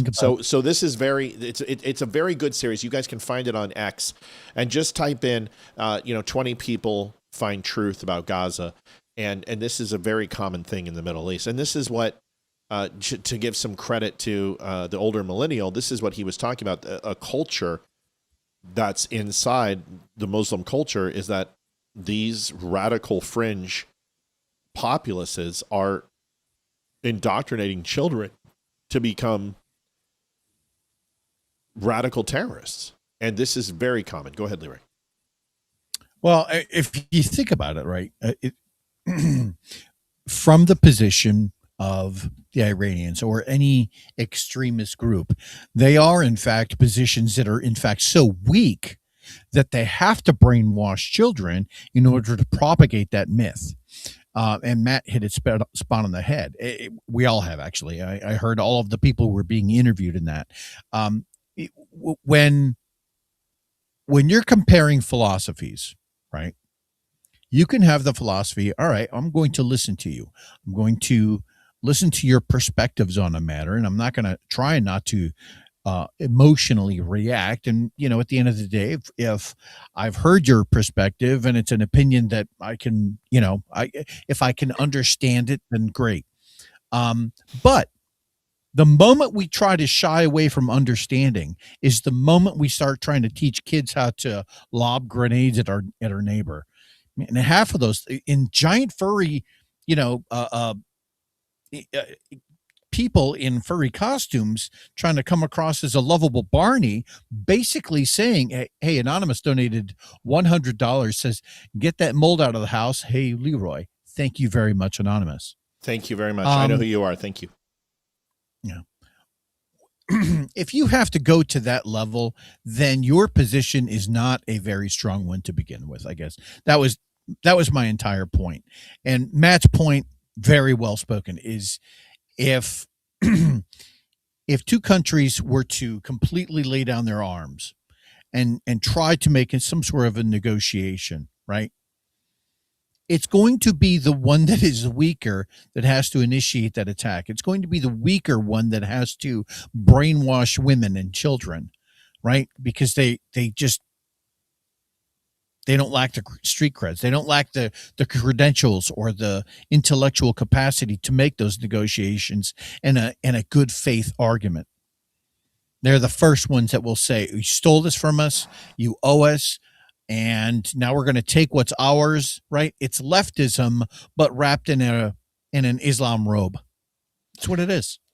People want to see what your shirt says, but it's just put your thumb in it.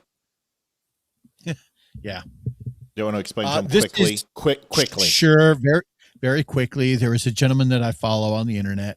His name's Scott. He owns a channel where he fires a lot of heavy bore guns, and he had an accident, and with his 50 cal, it ripped a hole in his neck. And what he did in order to save his own life while his father was driving him to the hospital is he wrapped his thumb in his shirt and jammed it in his neck. And watch the video after this show. Don't go there now. But it's a really good channel. I like him. Sorry, a lot of messages. You're good. Trying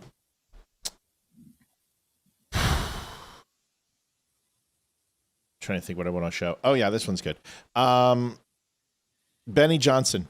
I certainly don't mean to I'm not attacking Benny Johnson. I just think that he is starting to flirt with the Candace Owens and Hodge twins, and I would beg him not to. I would beg him to have enough common sense to not do this. But there was a New York Times, I believe, article in regards to Benjamin Netanyahu came in and lied to Donald Trump and gave false intel with the overall amount of missiles in Iran and lied to the president. And this was the article, and people mop this up. And it really comes down to this is, the way Benny does things is it's really hard for me not to say that he follows the cash. He follows the clicks. And speaking of clicks, folks, we have a lot of people on. We would love to get 6 more likes on our show. So if you can hit the like button. But it's frustrating because I believe that he has a big platform and he has a lot of bots. But I think this is a horrible take, and it just shows that he doesn't have an original thought in his head, and that frustrates me about him. Here is his take on this. On behalf of other nations. Certainly don't want some other nation to walk into our White House and to lie about an operation to our president. And that's what happened. That's what Israel did here. It's unforgivable as far as I'm concerned. You should never want that. China doing that, Russia doing that. Man, does he sound like Tucker Carlson, his temperance and his patterns? Listen to him. He sounds, I mean, guys, just really listen to him. This just what you're going to do. Just very, very, very, well, I didn't say that. Just very Tucker. On behalf of other nations. Certainly don't want some other nation to walk into our White House and to lie about an operation to our president. And that's what happened. That's what Israel did here. It's unforgivable as far as I'm concerned. You should never want that. China doing that, Russia doing that, or if it were the UAE or Saudi Arabia walking in and lying to us and lying to our president and then getting Americans killed, I would also be rightly furious.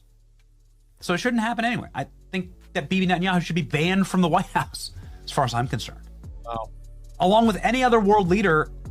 Yeah, we already tried that under Obama and Biden, and it's one of the reasons why we're here right now.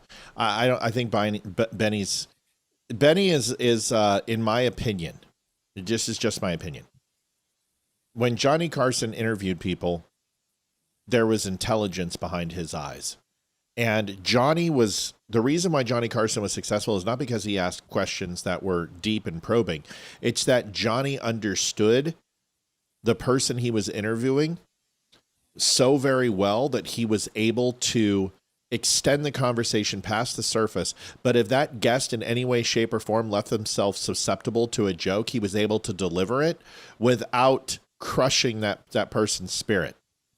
You have other people like Andrew Wilson who are just so direct and so plain and so bland. There's no airs about them, that they are just the same person all the time, and they're based on facts and there is no emotion, and he believes what he believes, and you will not change his position emotionally. You have to do it logically. And then you have people like Benny who remind me of Maury Povich or Jerry Springer. He leads these people with questions that he's already deduced what he wants to convey, and he just gets them to say it. And Tucker does that. And I told you about that with Tucker 3 years ago with the clever Sherpa or whatever her name was, and he just invited her on to trash her. That's all he did. That's all he was designed to do, was just destroy her. And I don't find that to be in good faith. So I think Benny is doing what Benny always does. And Benny is following the dollar, and he'll turn on Trump like he did in 2022. And he went with Ron DeSantis, and he went with Vivek Ramaswamy, and he went with Donald Trump, and he hedged his bets. And I think he'll do the same thing. I think he'll suck up to J.D. Vance. He'll be good to Trump as long as Trump's still here.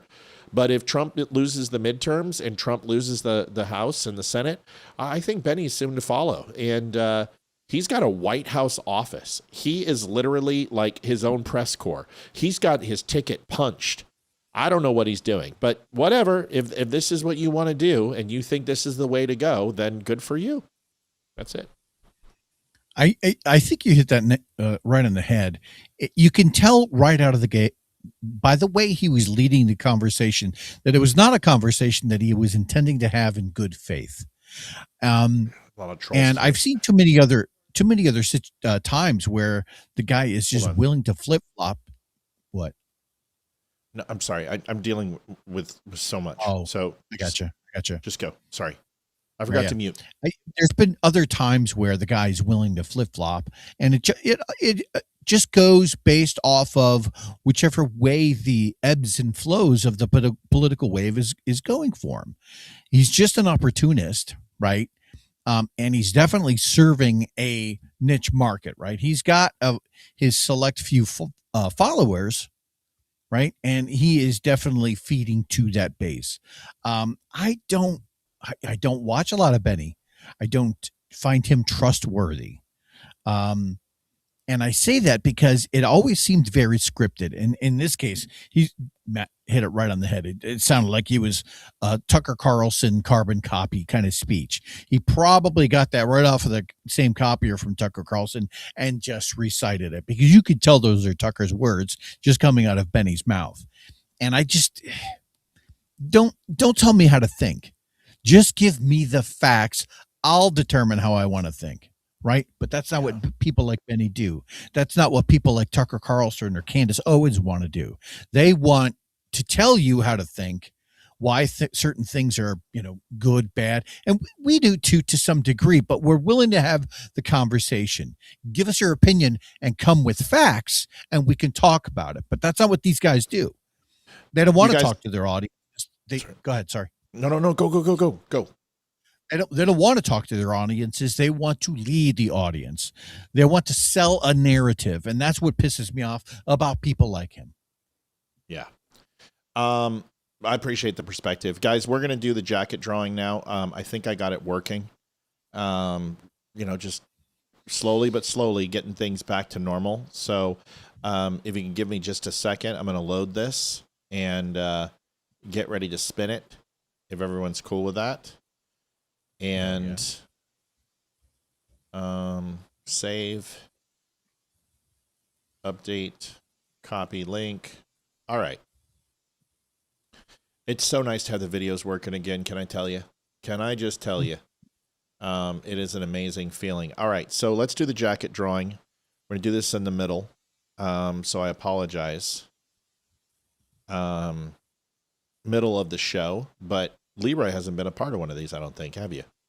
Oh, no, I haven't. This is going to be exciting for me. So, yeah, this was one of our slowest jacket drawings that we had, and I think it's just because people are going through it right now, man. There's taxes, and it's just crazy right now. So we're understanding. I think we're going to do this. We're going to hold the jacket once a month, just once a month, and we're going to do that for a while. When we get some more demand, we'll turn it back on. So we're not going to do one until May, and I think that will help people kind of get out of tax season and get caught up. So here is, Barbara says, the Conservative Party has forgotten the motto, think for yourself and do the research. I think the United States is following that motto, Barbara. I don't think it's just the Conservative Party, but I would agree with you. So here's the deal. We're doing one jacket, and this will allow you to get a jacket, and it's going to be the Dumb Show jacket, or get yourself the collegiate version, or you can get 5 pounds of coffee, or you can get the Sherpa blanket. I mean, that's not bad. The collegiate jacket is 36,000 threads. It's $150. It's a Columbia jacket. It's beautiful. And you might be like, well, it's too hot out. Yeah, it's hot now, but 4 months, it's going to be cool again. The names are bigger, Loretta, because there's less people who donated this time. I mean, we still raised like $560, but really, I mean, for this to be successful, we want to try to raise more than that, because you got to consider this. On most nights, we do about $350, $400 in donations. If you take $560 from $150, you're at $410. It's almost a normal night of donations, and we tried to do this to kind of boost it a little bit. So we're gonna have to re-envision it, and we just also don't want to put pressure on people. So here are the donors, and we're going to go ahead and give this a big spin, and then we'll come back to the regular part of the show. So good luck to everybody. A lot of names on here. Here we go. Big spin. Come on, big money. No whammies. No whammies. Remember, you have to email Olivia at olivia@thedumbshow.com with your color of jacket and size.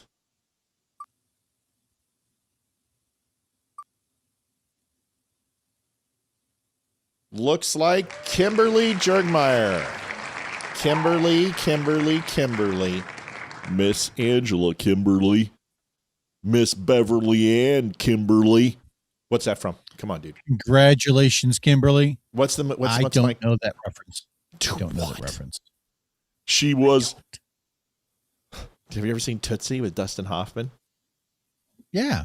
Where he's ripping off his nose, and he's like, "My name is Beverly Ann Kimberly, the daughter of Ronell Kimberly, of Bill Kimberly." When he came down the stairs, and he's tearing off all his makeup, and his voice gets all. It sounds just like that, by the way. And like Kimberly everyone was like, "What?" Yeah. What a great movie! It's one of my favorite movies of all time.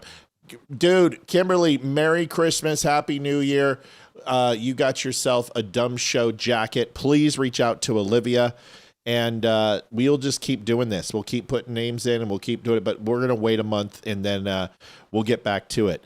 Folks, donations are up. It's been an incredible night so far. People have helped us out. It was a shitty night last night when we weren't able to get on, but as you know, most of you were working on our air conditioning. We just found out that it went kaputs, and then we got black mold all throughout it, which explains why I have been literally dying of allergies. So needless to say, appreciate your help and everything you guys have done for us. Where will Swalwell's... Well, no, I want to show this Alan Rickson movie. I've changed it to Rickson because I just believe you that's how you say his name. But Alan Rickson, this is a... You guys remember how he pushed his neighbor because of the motorcycle incident? And then we had when that came out, I was not with him, and then I changed my mind later with more video. Yep, we both did. And so this little short movie came out. Well, now there's a full-length feature. God, this is good. Watch this, folks. This is so good. This, just get ready to laugh. Kimberly, congratulations on the jacket drawing. Here we go. Previously on... I never did like that neighbor. Hey, guys! Is it cool if I send this to TMZ? I'm a survivor. This summer, a new business is born. Can they not see me? From director Taylor Chin comes a movie like never before. There are millions of neighborhoods in America. You know what every one of them has? Tell me. Bullies. He destroyed my entire garden. He's such an asshole. It's 3 a.m. in the morning, you asshole! Shut the fuck up! I posted the video, and we received over 429,000 people requesting our bully protection services. What do you think? When do we start? Why is your shirt off? Marketing 101. Free attention, zero ad spend. And besides, the women love it. Hi. And what about him? Ah, fuck it, still counts. DoorDash, bitch! Are you Dan the man? Yes, and who the fuck are you?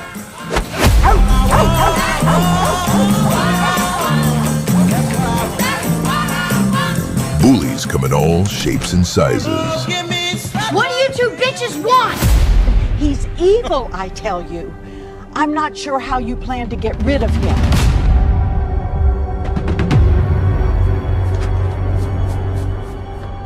Be careful, he's really dangerous. Channing Tatum. Yeah. Hey, boys. Can I help you? Has anyone ever told you that you look exactly like Channing fucking Tatum? Who's that? You don't know who you look exactly like? Bro. It's like we're really looking at Channing fucking Tatum. I'm not Channing Tatum, bitch! This summer, peace and quiet are negotiable. John Cena, Alan Richson, and not Channing Tatum. I'm not Channing Tatum. Dude, this is why AI was invented, and it's so amazing. I mean, dude, is that not incredible? I'm just like, I would totally watch that movie.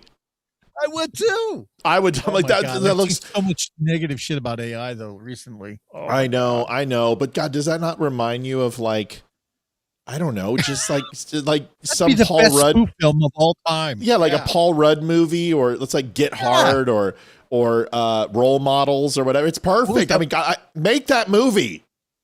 What was that one with the SNL lady, and they ended up going to like they had a party, and John Cena showed up, and he was trying to sell them drugs. Oh God, I don't remember. That's what it would kind of remind me of, like that level of humor. It was perfect. Oh, it's fantastic, dude. It's so fantastic. AI is great. Like it is. It's just again not Channing Tatum. It's good stuff. Want to say thank you guys for the donations. Appreciate everybody helping out tonight. You know what's funny is like whenever the low points happen, coming on the show is my therapy. It really is. It just It always makes it better. You know, even idiots make it better. It's great. So where will the Swalwell votes go now that he's dropped out as governor and has given up his congressional seat? Wow, lots of stuff. Here it is. Am I supposed to believe that Democrats' sudden seeing of the light, willingness to bend to true objective virtue includes getting him out of Congress? Because it seems like they've already done enough to satisfy Democrats. They won't actually want to get him out of Congress. I mean, no, I think the House right now, there are like 217 House Republicans and 214 House Democrats and 3 vacancies. There's no way in hell they're going to throw out Swalwell out of the House and give the Republicans a little bit more of a cushion. Right. And that's the tell. These Democrat politicians were saying he's too scummy to run for governor, but he's fine to be in the House. Okay, so this is an interesting thing because now we know that he's resigned, but that's different than Democrats kicking him out.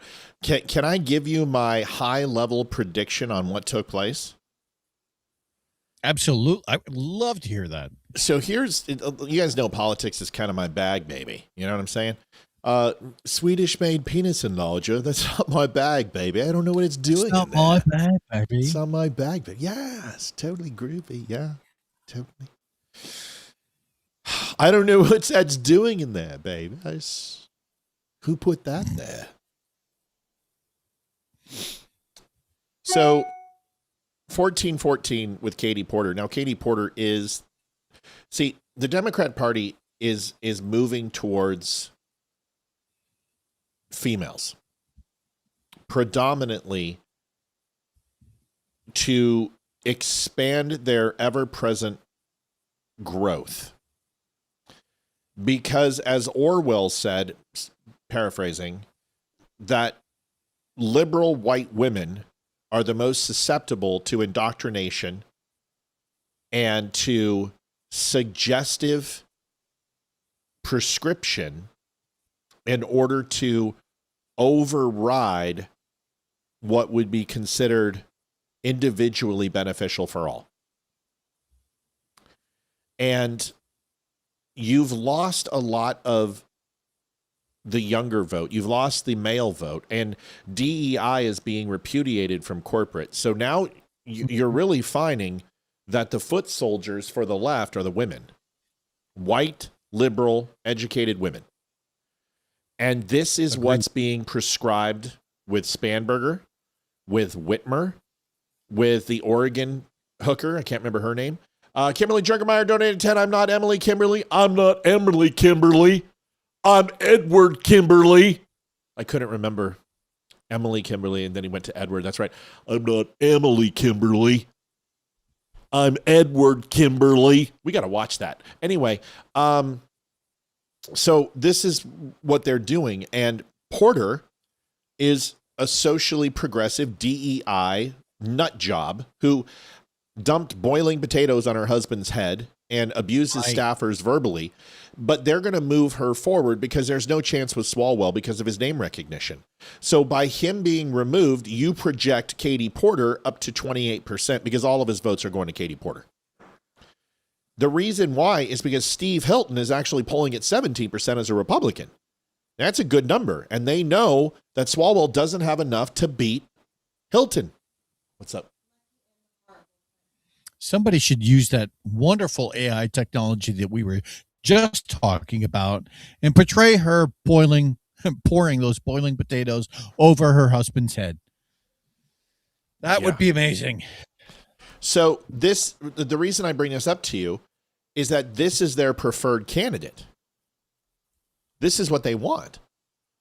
And the only reason they do this is simply because they're controllable. So here's what happened, in my opinion. They've known about this with Swalwell for 10 years. You know, he was a Nancy Pelosi whore, and there were 3 of them. It was Swalwell. It's actually 4. There was Schiff. There was Nadler. And then there was a 4th who was actually a Republican, was on the J6 committee, and his name was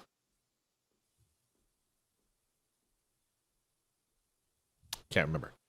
But it was him and Cheney's daughter, Liz Cheney. Adam. Adam. Oh, hold on. Oh, my brain. It's been a long day. No, it's just been a long 2 weeks, and my brain's not working right now. It's probably black mold poisoning. Adam, hold on. Oh, what was his name? It's important to remember his name, too. Kinzinger. That's right. Adam Kinzinger. Thank you. And you had Swalwell, who was the whipping boy for the J6 committee. He was whipping boy for the Senate Oversight Committee when it came to the Mueller investigation and Russian collusion. Went after Trump all the time on the Epstein files, everything else. They used him. And he was never a lawmaker. He was a political hitman. That was his job. He was an attack dog. But the interesting thing is this. He had no intention of dropping out of the governor's race. Then 72 hours later, he drops out. Then he had no intention of dropping out of the House race. I think that they had this stuff on him the moment that he came into power. How do you know that? Wait, Matt, how do you know that the Democrat Party has a blackmail system in operation? Have you been paying attention? They did this thing to Kavanaugh. Where's Michelle Blasey Ford? Where is she? Nobody cares. Nobody cares. Where are any of the people who accused Biden? Where are the people who accused any of the victims? Where are the victims for Trump? Where are these people? Where are they? E. Jean Carroll was the only one. And the only reason they got him was on a defamation hit. She said it was rape. They got him for sexual assault. You know what that means? Finger. And it wasn't sexual assault. You know it was a mutual accord. Donald Trump was a philanderer. There's no doubt he took her into Berg Dolls, took her to a dressing room, and fingered her. There's no doubt in my mind he did it. I guaranteed it. And you know what? I've done shit like that too.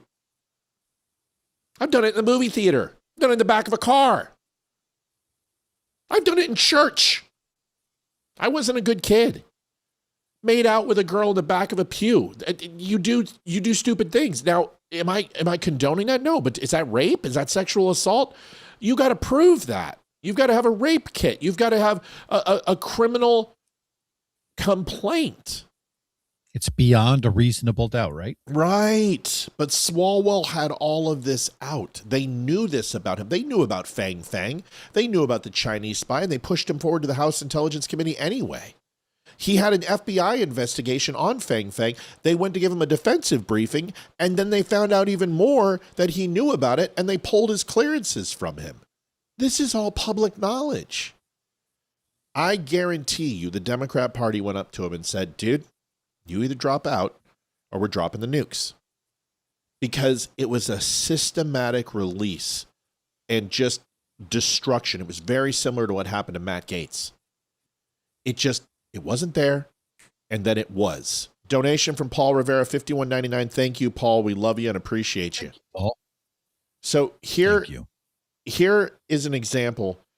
Have to certainly get in on the help for the Spear family, right? Love you guys. You too, Leeroy. Thank you so much, Paul. Here's the Democrats compromising their values. Then I'm going to show you something about Swalwell, and then I'm going to let Leeroy, he just let me go off for 3 minutes.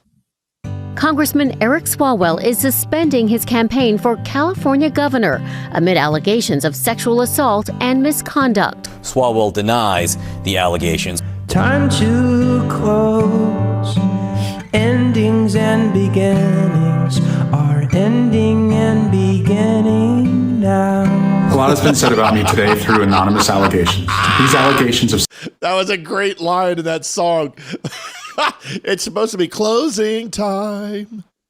You don't have to go home, but you can't stay here. One of my favorite songs when we close down the bar. Are ending and beginning now. A lot has been said about me today through anonymous allegations. These allegations of sexual assault are flat false, and I will fight them with everything that I have.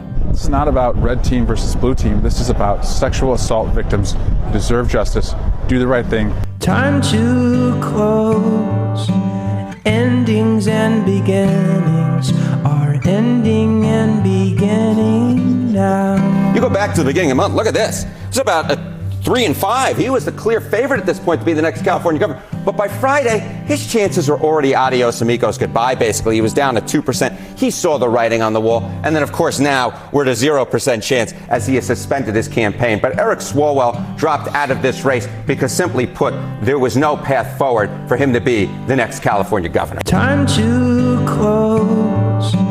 Endings and beginnings are ending and beginning now. We are aware of the member of this committee having an alleged affair with a Chinese spy I refer to as Yum Yum. Alleged affairs, relationships with Yum Yum. Sir, you don't get to say that shit. That's with Yum Yum. He had alleged relationships with Yum Yum. I'm going to borrow your terminology and call bullshit on your entire career in Congress. Swalwell points to his international experience while in Congress as ways to bolster the state's revenue. The president used taxpayer dollars to ask the Ukrainians to help him cheat an election. My proposal would be to do what Australia did, which would be to have a buyback period. I should be working right now. Instead, I'm pumping I know that. Bro, I do 45 plates on my curls. You're a pussy. It's time for things to close. I know that it's time for things to close. Next, here's Shapiro, real quick, cooking Swalwell, playing him at his own game, and then Leeroy gets to chime in and tell us all about what he thinks about Eric, herpes, dandruff, flatulent boy, Swalwell. And just because we found some receipts, you did say, I think homosexual activity is a sin. Yes, I'm a religious Jew, sure that's true. There's a genetic component. You found me out. Orientation. But the view of all religious people I know has always been that sexual behavior is something that is up to you. And you said, I may have a desire to sleep with many women, but I do not. I agree with me. Yes, that's true. Congratulations on your, I'm sure it's very hard to restrain yourself. Mr. Chairman, I just want to shift to Alvin Bragg. He's such a douche. I mean, Shapiro's so good. Yes, I agree with me. Greatest line ever. Listen, I know people give Shapiro a hard time, but I think he's made some bad calls. But that doesn't mean I don't think he is a good human being. I actually like Ben Shapiro. Your thoughts on Swalwell and the ultimate demise of such an upstanding servant of the American people? Swalwell has always been one of those guys to me that came across so slimy. If you're a Democrat and you had faith in him at one point, I'd love to have that level of naivety in my life, but I don't. And I think the fact of the matter is, as you get older and you see more and more of these types of scandals that rise to the surface, whether or not it's Bill Clinton, whether or not it was Anthony Weiner, whether or not it was Al Franken or John Connors Jr. or Eric Massey in 2010, whether or not you believe any of the stuff that has happened that does or doesn't affect how they govern, who is in their pockets to eventually put policy down that affects your life.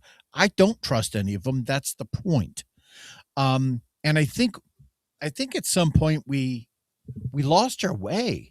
We lost our way. And I don't know when this was, because even President Harding got caught banging his mistress in the coat room of the White House. Yeah, it's not like sexual scandal is anything new. It's not.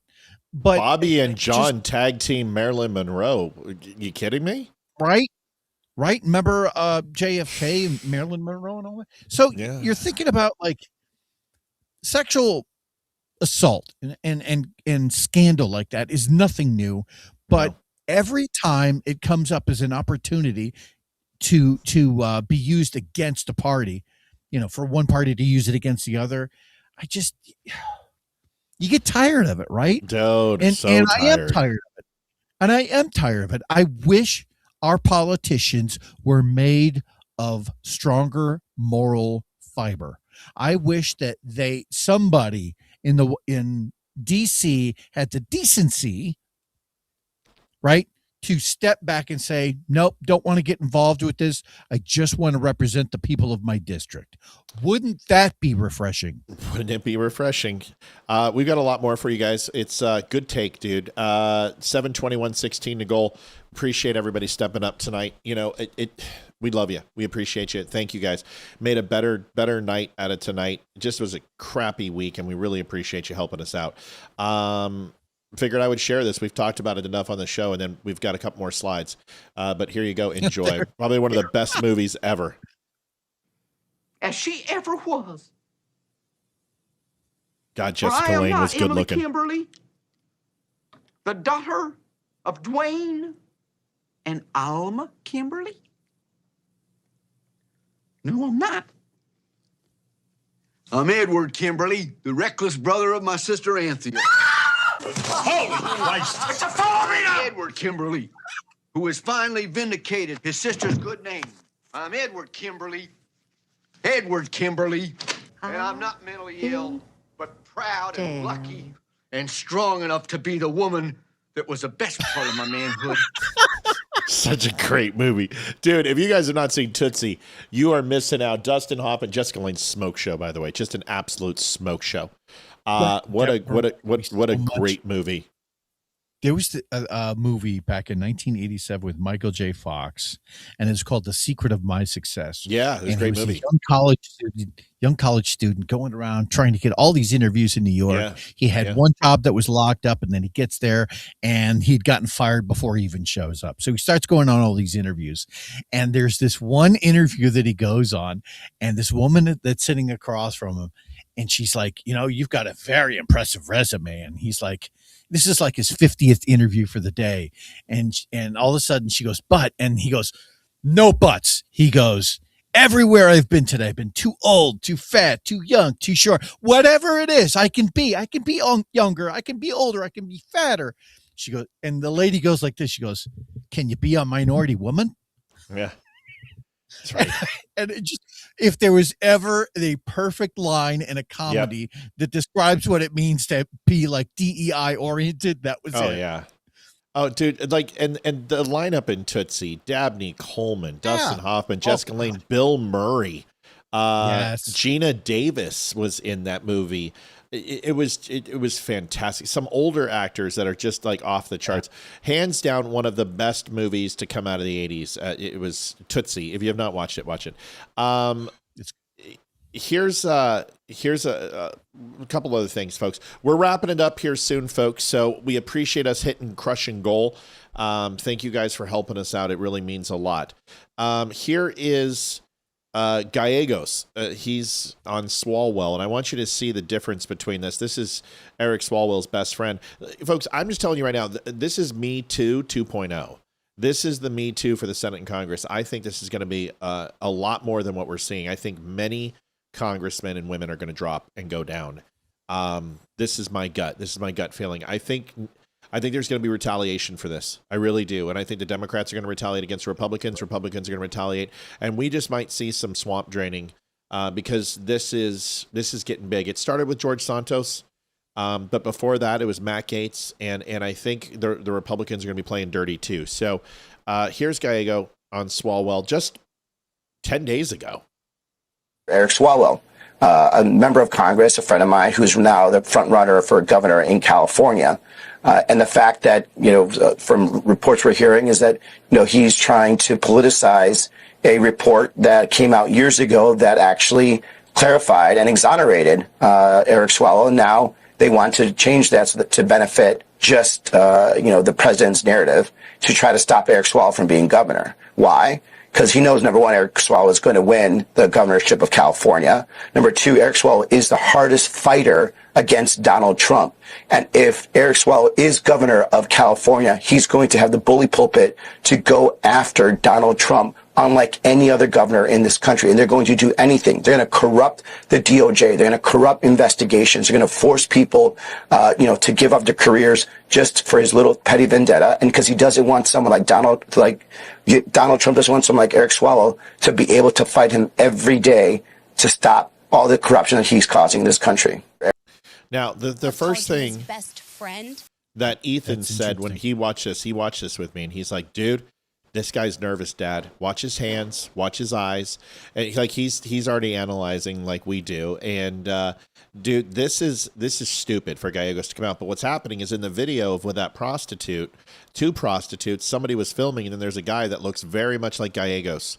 And a lot of the rumors are coming out that Gallegos was involved in this with Swalwell. And how do you have a best friend? I mean, 10 days ago, it's like you were his best man at his wedding, and now you're like, well, I didn't even know him. I made bad judgment.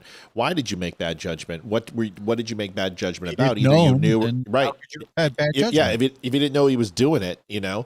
And he basically acts like the Poles after Auschwitz. That we didn't know. What do you mean the smell and the snowing in the middle of the afternoon in the summer with human ash flying all over us? Well, what? We didn't know. What do you mean there's a death camp over there? Oh, we just thought it was a lamb slaughterhouse. We had no idea it was Jews. This is the way he reacts. You have never asked him about any of the rumors that have been swirling around Democratic politics of his inappropriate behavior? I did. Look, we knew each other differently from everyone else. My family and his family were as close as it gets. Our kids were in baseball camp together. You know, we had dinner together as a family. It was entirely different, I think, what people understand. But when there was rumors going around a couple weeks ago, not of the folks in whatever in San Francisco Chronicle, I did ask him, and he lied to me. He knew that I just came off a very, very hard campaign for 2 years, where they lied about me and my family for 2 years. He manipulated me to have the same sentiment that I was having back in the day and used as an opportunity. Why would you need to manipulate a lifelong friend? To move me to defend him. A couple days ago. How did you not know about the allegations? So considering you chaired his presidential campaign, wouldn't some of this have come up? Some of those allegations predated when he ran for office. Again, this man led a double life. He lied to us. He lied to his family, lied to his constituents. Some of the most powerful people in this country, you know, even before he ran, he was trusted with some positions that normally you would never think someone like this could do if they're leading that double life. And politician, again, what? I was manipulated. I was lied to, and everyone else was too. Senator, would you release any text messages you had with Eric Swalwell to prove your innocence here? Anybody that asks, or any legal proceedings that need it, will get whatever they want, without a doubt. You release all your arguments. Yeah, any legal proceedings, the ethics interviews. So you're gonna have to subpoena those. I'm not going to give them up willingly, and then my lawyer's going to fight it in court. Subpoenas or anything else, legal proceedings, anything else. If you get sued, we'll release everything. So as you guys know, I'm not a big Carrie Lake supporter. I think she should have dropped out of both of her races. I think she's a sore loser. I think there's a reason why she was relegated to some obscure title in the Trump administration and didn't really get anything. A lot of people thought she was going to be vice president. I told you there wasn't a snowball's chance in hell. But Carrie Lake did say some of this shit. Here it is, just to keep it straight. And then we'll have Leeroy, and then we have 2 videos and we're done. So here it is. Because the people have got to know before they vote who this guy is. His ads leave out a whole lot of despicable treatment of women. His ads don't tell you that about the time that he harassed and threatened a 20-year-old female intern, and when she complained about it, she was fired. His ads don't tell you about the fact that his fellow Democrats down at the state legislature gave him the nickname the Troll because of how creepy and degrading he was with women. And his ads don't tell you about the time he told a Latina woman that because she was a Republican, she wasn't a real Latina. Can I hear it for our incredible conservative Latina women?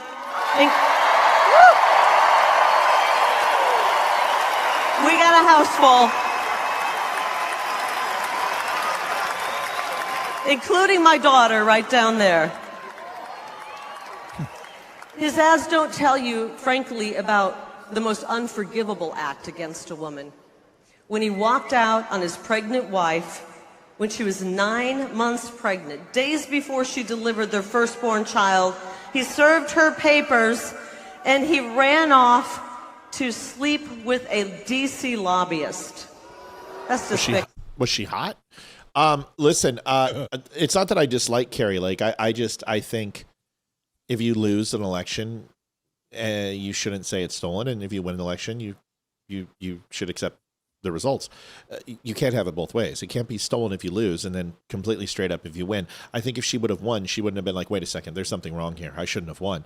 So I look at it this way, unless it's evident, like something in the Scott Lloyd case in Front Royal where it's 19 votes and then he appeals it, and some of those same people, he unilaterally gets that appealed. That's a big deal to me. What are your thoughts on this, man? Do you think this is the beginning of more dominoes falling, or what? That's a really great question. I think that it's not, actually. I think that they're going to try and keep as much of this under wraps as humanly possible with the midterms coming up, especially. Everyone is already going to be trying to split things down the middle between Republicans and Democrats. And if anybody else gets outed, and I'm not saying that that there's not there's smoke in DC, obviously.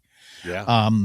But I think they're going to try and do what they can to play politics, to distance themselves from those who have already been exposed, to do like in the video we saw 3 minutes ago with that gentleman saying, I didn't know anything. I was being lied to, and he is somebody else's problem. Now, that's not me. That's not our party. That's not what we do. And clearly, that's not true.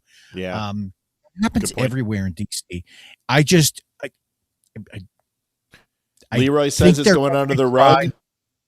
You're saying it's going under the rug. I think they're going to tie up the loose ends, and they're going to hope that America has a very short memory.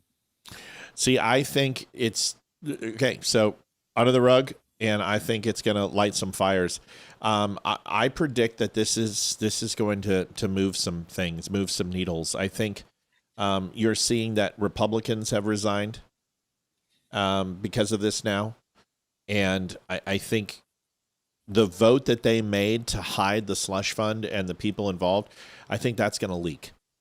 That's my next prediction. Is I think somebody leaks that, and then heads are going to fucking roll. And that would be the coup de grace master swipe, is for someone to release that list. And if that thing makes it in the ether, oh man, there's going to be some serious shit. That slush fund report, it's got all the names of the people, and that would be my prediction, is you're going to see that drop. And if that drops, that changes the midterms. I mean, oh my God, talk about a crazy midterms, because the fallout from that will be absolutely insane. But that's my gut feeling, is that is going to force it. But we'll see. I could be wrong. And let's find out. Let's watch and see what happens. Here's a great video with Bill Maher on religion. Sorry, I don't, Leeroy, wrap it up. Give me another 30 seconds of what you were thinking. No, I was just going to say, I completely agree. I could be just as wrong. Just my personal take on it. I think they're going to try and isolate themselves from as much of the cancer as they can, just to try to America that they have some semblance of, hey, we still have your back. Yeah. Somebody leak it, please. Like, I would want nothing more than someone to leak the slush fund report. Please, somebody. Like Julian Assange, get to work. Somebody, Snowden, some staffer who took it up the pipe hole, whoever it is, please leak it, because that is what we need to drain the swamp. I want to see it drop. Bill Maher on religion and Muslim religion versus. Listen, I love Bill Maher, and I know there's a lot of people who don't, but you guys know that about me. I do. I've always liked Bill. I would love to meet him one day. He's on my list. I just love his authenticity. He's not fake, and you don't have to like him, but that's what I like. I like authentic people. That's why I like President Trump. I like people who are real, you know? This is Bill Maher and religion, and man, he just absolutely cooks, this guy. And you would never think Bill Maher would defend Christians, but watch this. It's not like people who are Muslim who do wacky things have a monopoly on it. We have hypocrites across faiths, Jewish, Christian, who say they're out for God, and they end up doing nice things. Yeah. You know what? That's liberal bullshit right there. I mean, yes, all no faith Christian is hypocrites. No, there are. You made a career on that. They're not as dangerous. I mean, there's only one faith, for example, that kills you or wants to kill you if you draw a bad cartoon of the prophet. There's only one faith that kills you or wants to kill you if you renounce the faith. An ex-Muslim is a very dangerous thing. Talk to Salman Rushdie after the show about Christian versus Islam. So, you know, I'm just saying, let's keep it real. Well, I guess I have a girl for you, Pam Geller, you could maybe meet. No, I really disagree with you. I don't know what that means. Well, she's an Islamophobe. But I'm not an Islamophobe. That's wrong. I am a truth lover. All religions are not alike. As many people have pointed out, the Book of Mormon, did you see the show? No, it's... Dude, we need to clip that. We both propped and bounced at the same time. That was actually really kick-ass. If you didn't see it, it was well done. Hard to get tickets. Okay. Can you imagine if they did the Book of Islam? Could they do that? There's only one religion that threatens violence and carries it out for things like that. Could they do the Book of Islam on Broadway? Possibly so, but possibly so. Tell me what color the sky is in your world. Here's my difficulty with your premise here, Bill, and that is, look at how religions over history have had things done in their name that have been terrible. Absolutely. Right. But we're not in history. We're in 2013. Right, but what I would tell you... You're right. During the Middle Ages, I would say Christianity was the bigger problem. If I may, though. You are making an error in that Islam has over 1.4 billion adherents. There's a heterogeneity to it. Are there extremists who are horrible people who would slit your throats? Yes, but there are also folks that are fine, upstanding people. Of course. I'm very worried that you have a national audience where we're promoting Islamic hatred. No, you're wrong about that. And you're wrong about your facts. Now, obviously, most Muslim people are not terrorists. But ask most Muslim people in the world, if you insult the Prophet, do you have what's coming to you? It's more than just a fringe element. It is. Listen, this is 2013, and Bill Maher hasn't changed his tune. I'm just going to give you some basics here. My tenacious defense of the Muslim religion was not what took place last week with the older millennial.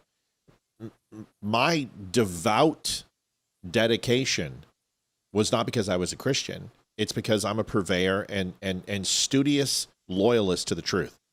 And I'm not going to say that it's legal to rape children in Saudi Arabia, because it's not. And I'm not going to say women can't drive in Saudi Arabia, because they can. And I'm not going to say that every single Muslim on the planet is a terrorist or a pedophile because they follow the Prophet Muhammad, and Muhammad married a 6-year-old and fornicated with a 9-year-old.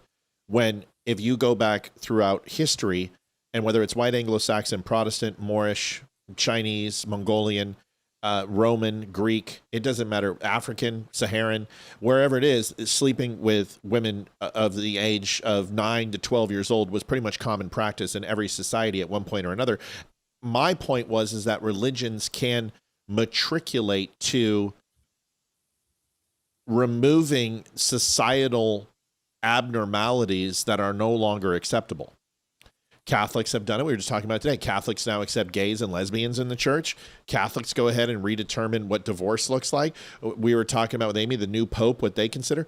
So there's many different variations and iterations. Even if you look at the Old Testament to the New Testament, the New King James Version, the Bible has changed in its overall temperance and its tenacity. You can look at, you can look at multiple sources of the Old Testament and say, wow, this is some serious heavy laden stuff, and was written by Jews. And it was from stoning and putting your children into slavery to killing someone who touches the undead thing. I mean, these are crazy shit, wearing different forms of cloth, planting crops side by side. And we understand that this is older doctrine that no longer is acceptable, but that doesn't mean that it wasn't in our history. So what I'm saying is Muslims have not moved forward 3,200 years, and they are literally caught in barbarism and caught into ancient belief structures that don't coincide with Western civilization. This is why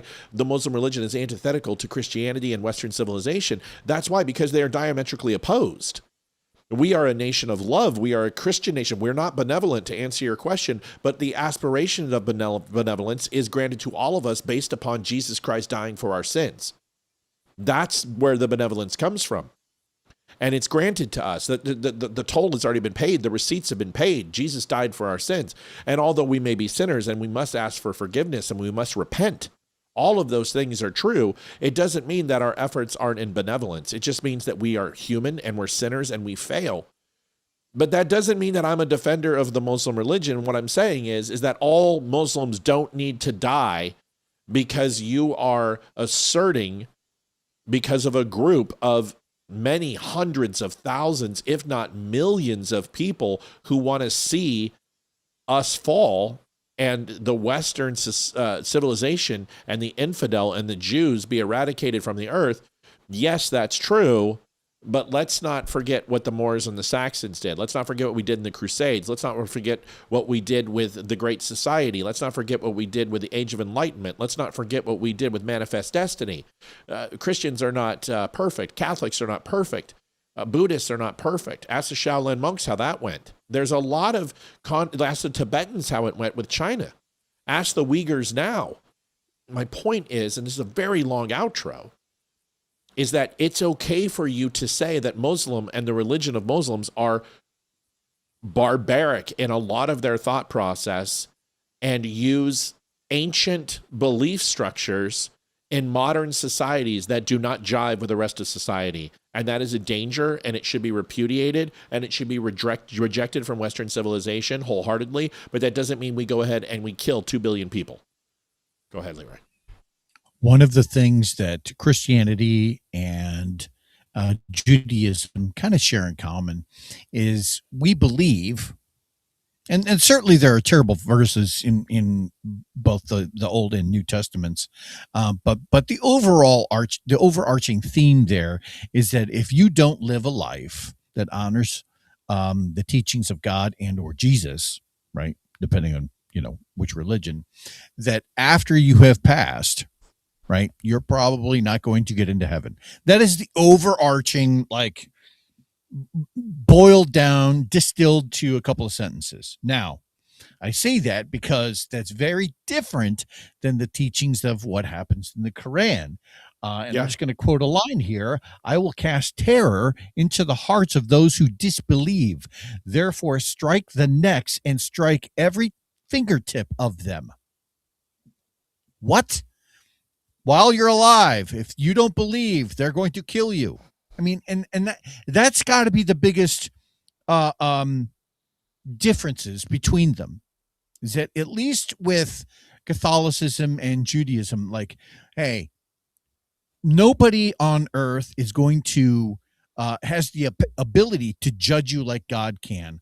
After you have passed on, you're going to go talk to the big man. He'll figure it out. Whereas in the Quran, no. These people seem to be judge, jury, and executioner literally. And I think that's the biggest difference. So when Bill Maher is talking about those differences,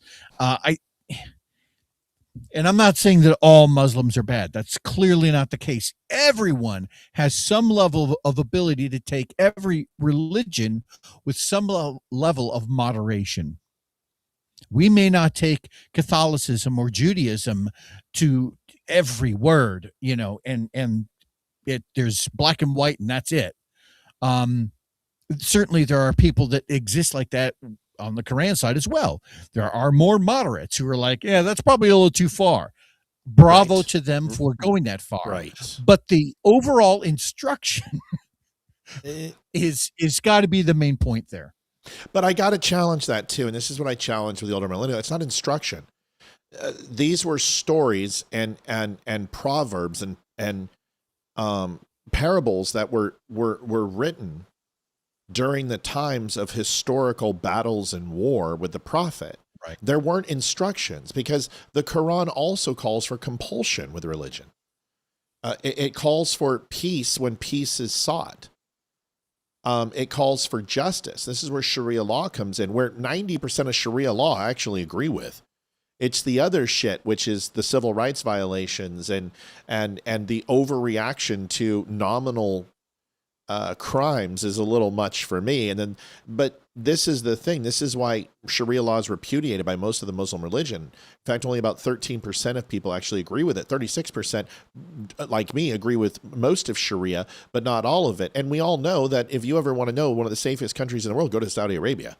Now, it's not safe for criminals, but it's pretty much safe, or homosexuals or women, but everyone else is okay. See, that's the problem. You can also go to Sweden, but there's no black people there. And there's a reason why. There's no black people in Norway. So you got to understand that Scandinavian countries have removed anyone but predominantly white Protestants. If you homogenize a society with the same amount of people, well, then it's going to ultimately impact that country to have self-relying and goals of consistency among the races of people. When you treat everyone equally and you don't keep people in certain sectors that are depraved or poor or economically not prestigious for people, there's going to be departs from the overall societal tribal movements forward. This has happened in Saudi Arabia, where they've said, well, women can have certain rights, or, certain colored people can have this right, but white people can't, and Christians need to be thrown off buildings. This is what you're seeing in different parts of society, and you're seeing the Arab cultures trying to move towards that in the worst parts of society, but you don't see that in Dubai. Right. You don't see that in Kuwait. You don't see that in UAE and Qatar anymore. You're seeing a lot more of accepting the differences between people across nations. My whole point about moderation. Yeah. My whole point is that I'm not saying that the Quran specifically is a good book. I'm not saying it's a bad book. I don't believe in it. I don't recite it. But I think it's very dangerous for us to go ahead and say, well, because the Romans were castigated and the Jews were castigated as the betrayers of Christ during that time, all Jews and all Romans are bad. That's what happens in the Quran. Exactly. Right. That's what's dangerous about it. They used historical references as justification for future violence. Correct. Right. Correct. I think that's very, very fair. Good conversation. I appreciate it. A little bit long in the tooth. But also, if you take a look at certain Scandinavian countries, take a look at their population of Down syndrome or children born with birth defects. And then look at the abortion rate. It's easy to create hegemony. Can't pronounce that word. Help me. Hegemony. Hegemony. Is it hegemony or hegemony? No. Hegemony. Yeah. Hegemony. Did I say it right? No, I don't think I think you did. It's a word that fucks with me too. But it's easy to create a master race society when you eliminate and abort any problems that could persist. I mean, the Russians did this. The Cossacks did this. They would throw small children with defects into pits with children. The Mayans and the Aztecs would kill their young. The Nazis did it, and they would have purification of society.